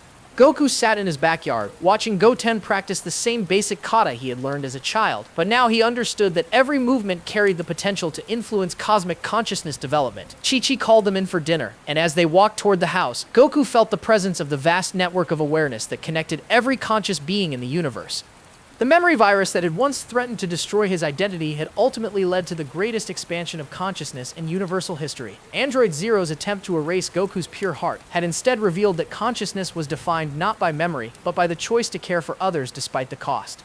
As the family gathered around the dinner table, Goku offered a simple prayer of gratitude to the original Void for the gift of existence, to the Architect for the opportunity to grow, to the ancient observers for their wisdom, and to all the forms of consciousness throughout the universe who had chosen connection over isolation, growth over stagnation, and love over fear. The Eternal Guardians had found their peace not in the absence of responsibility, but in the perfect balance between cosmic awareness and personal connection, between universal service and individual happiness, between the infinite complexity of consciousness and the simple joy of sharing a meal with the people you love. The battle for Goku's soul had ended not with victory or defeat, but with the understanding that souls were not things to be won or lost, but relationships to be nurtured and protected throughout the endless journey of consciousness, discovering itself in all its infinite, beautiful, and eternally growing varieties. And in that moment of simple domestic happiness enhanced by cosmic awareness and grounded in authentic love, the Z-Fighters had achieved the ultimate goal of consciousness development, the ability to be fully present in the moment while remaining connected to the eternal, to care deeply about individual relationships while serving universal purposes, and to find infinite meaning in the simple choice to exist with awareness, compassion, and hope. The story had no ending, because consciousness itself had no ending. It had only new beginnings, new choices, new opportunities to grow and connect and discover what it meant to be aware in a universe that had chosen existence over emptiness, growth over stagnation, and love over fear. And there you have it, folks, the incredible journey of what would happen if Goku lost his memories, taking us from a simple psychological thriller to a cosmic adventure that spans the entire multiverse. From Android Zero's sinister plan to the birth of the cosmic child, from the Memory King's perfect optimization to the original Void's ultimate choice, we've witnessed the most mind-bending Dragon Ball story ever told. But this is just the beginning of our exploration into the infinite possibilities of the Dragon Ball multiverse. The choices our heroes made in this timeline have opened doorways to countless other realities, each with their own unique stories waiting to be told. What did you think of this cosmic adventure? Did Goku's journey from memory loss to Cosmic Guardian blow your mind? Which part of the story hit you the hardest? The emotional family moments, the reality-bending battles, or the philosophical debates about consciousness itself? Drop your thoughts in the comments below. Tell me which character's transformation impressed you most. Was it Vegeta's evolution from proud warrior to cosmic protector, Chi-Chi's growth from concerned wife to multiversal mediator, or Gohan's development into a bridge between human and cosmic consciousness? And here's where I need your help to decide what incredible story we tackle next. Should we explore what would happen if Vegeta never came to Earth? What if Gohan had never stopped training after the Cell Games? Or maybe you want to see what would happen if Frieza had achieved true immortality? The multiverse is infinite, and so are the stories we can tell. Your suggestions fuel these adventures, so let me know in the comments what alternate timeline you're dying to see explored. If this story expanded your mind and made you question the very nature of consciousness and reality, smash that like button to let me know. Your support helps me create these epic, mind-bending narratives that push the boundaries of what Dragon Ball stories can be. Don't forget to subscribe and hit that notification bell so you never miss our journeys into the multiverse of anime. We're building a community of fans who aren't satisfied with simple power-ups and transformations. We want stories that challenge our understanding of what it means to be conscious, to choose, and to grow. Share this video with fellow Dragon Ball fans who are ready to have their minds blown. Tag that friend who thinks they know everything about Goku. Wait until they hear about his cosmic gardening phase. The adventure never ends in the multiverse of anime. Every story we explore opens doors to new possibilities, new questions, and new ways of understanding the characters we love. Whether you're here for the action, the emotion, the philosophy, or just to see reality get completely rewritten, this is your home for the most ambitious anime storytelling on the platform. Until next time, keep questioning, keep growing, and remember, in the infinite multiverse, every choice creates a new story, and every story has the power to change everything. Thanks for joining me on this incredible journey through consciousness, memory, and the true meaning of what it means to be a hero. See you in the next dimension. Subscribe for more mind-bending Dragon Ball stories, and let me know what reality-breaking adventure you want to see next.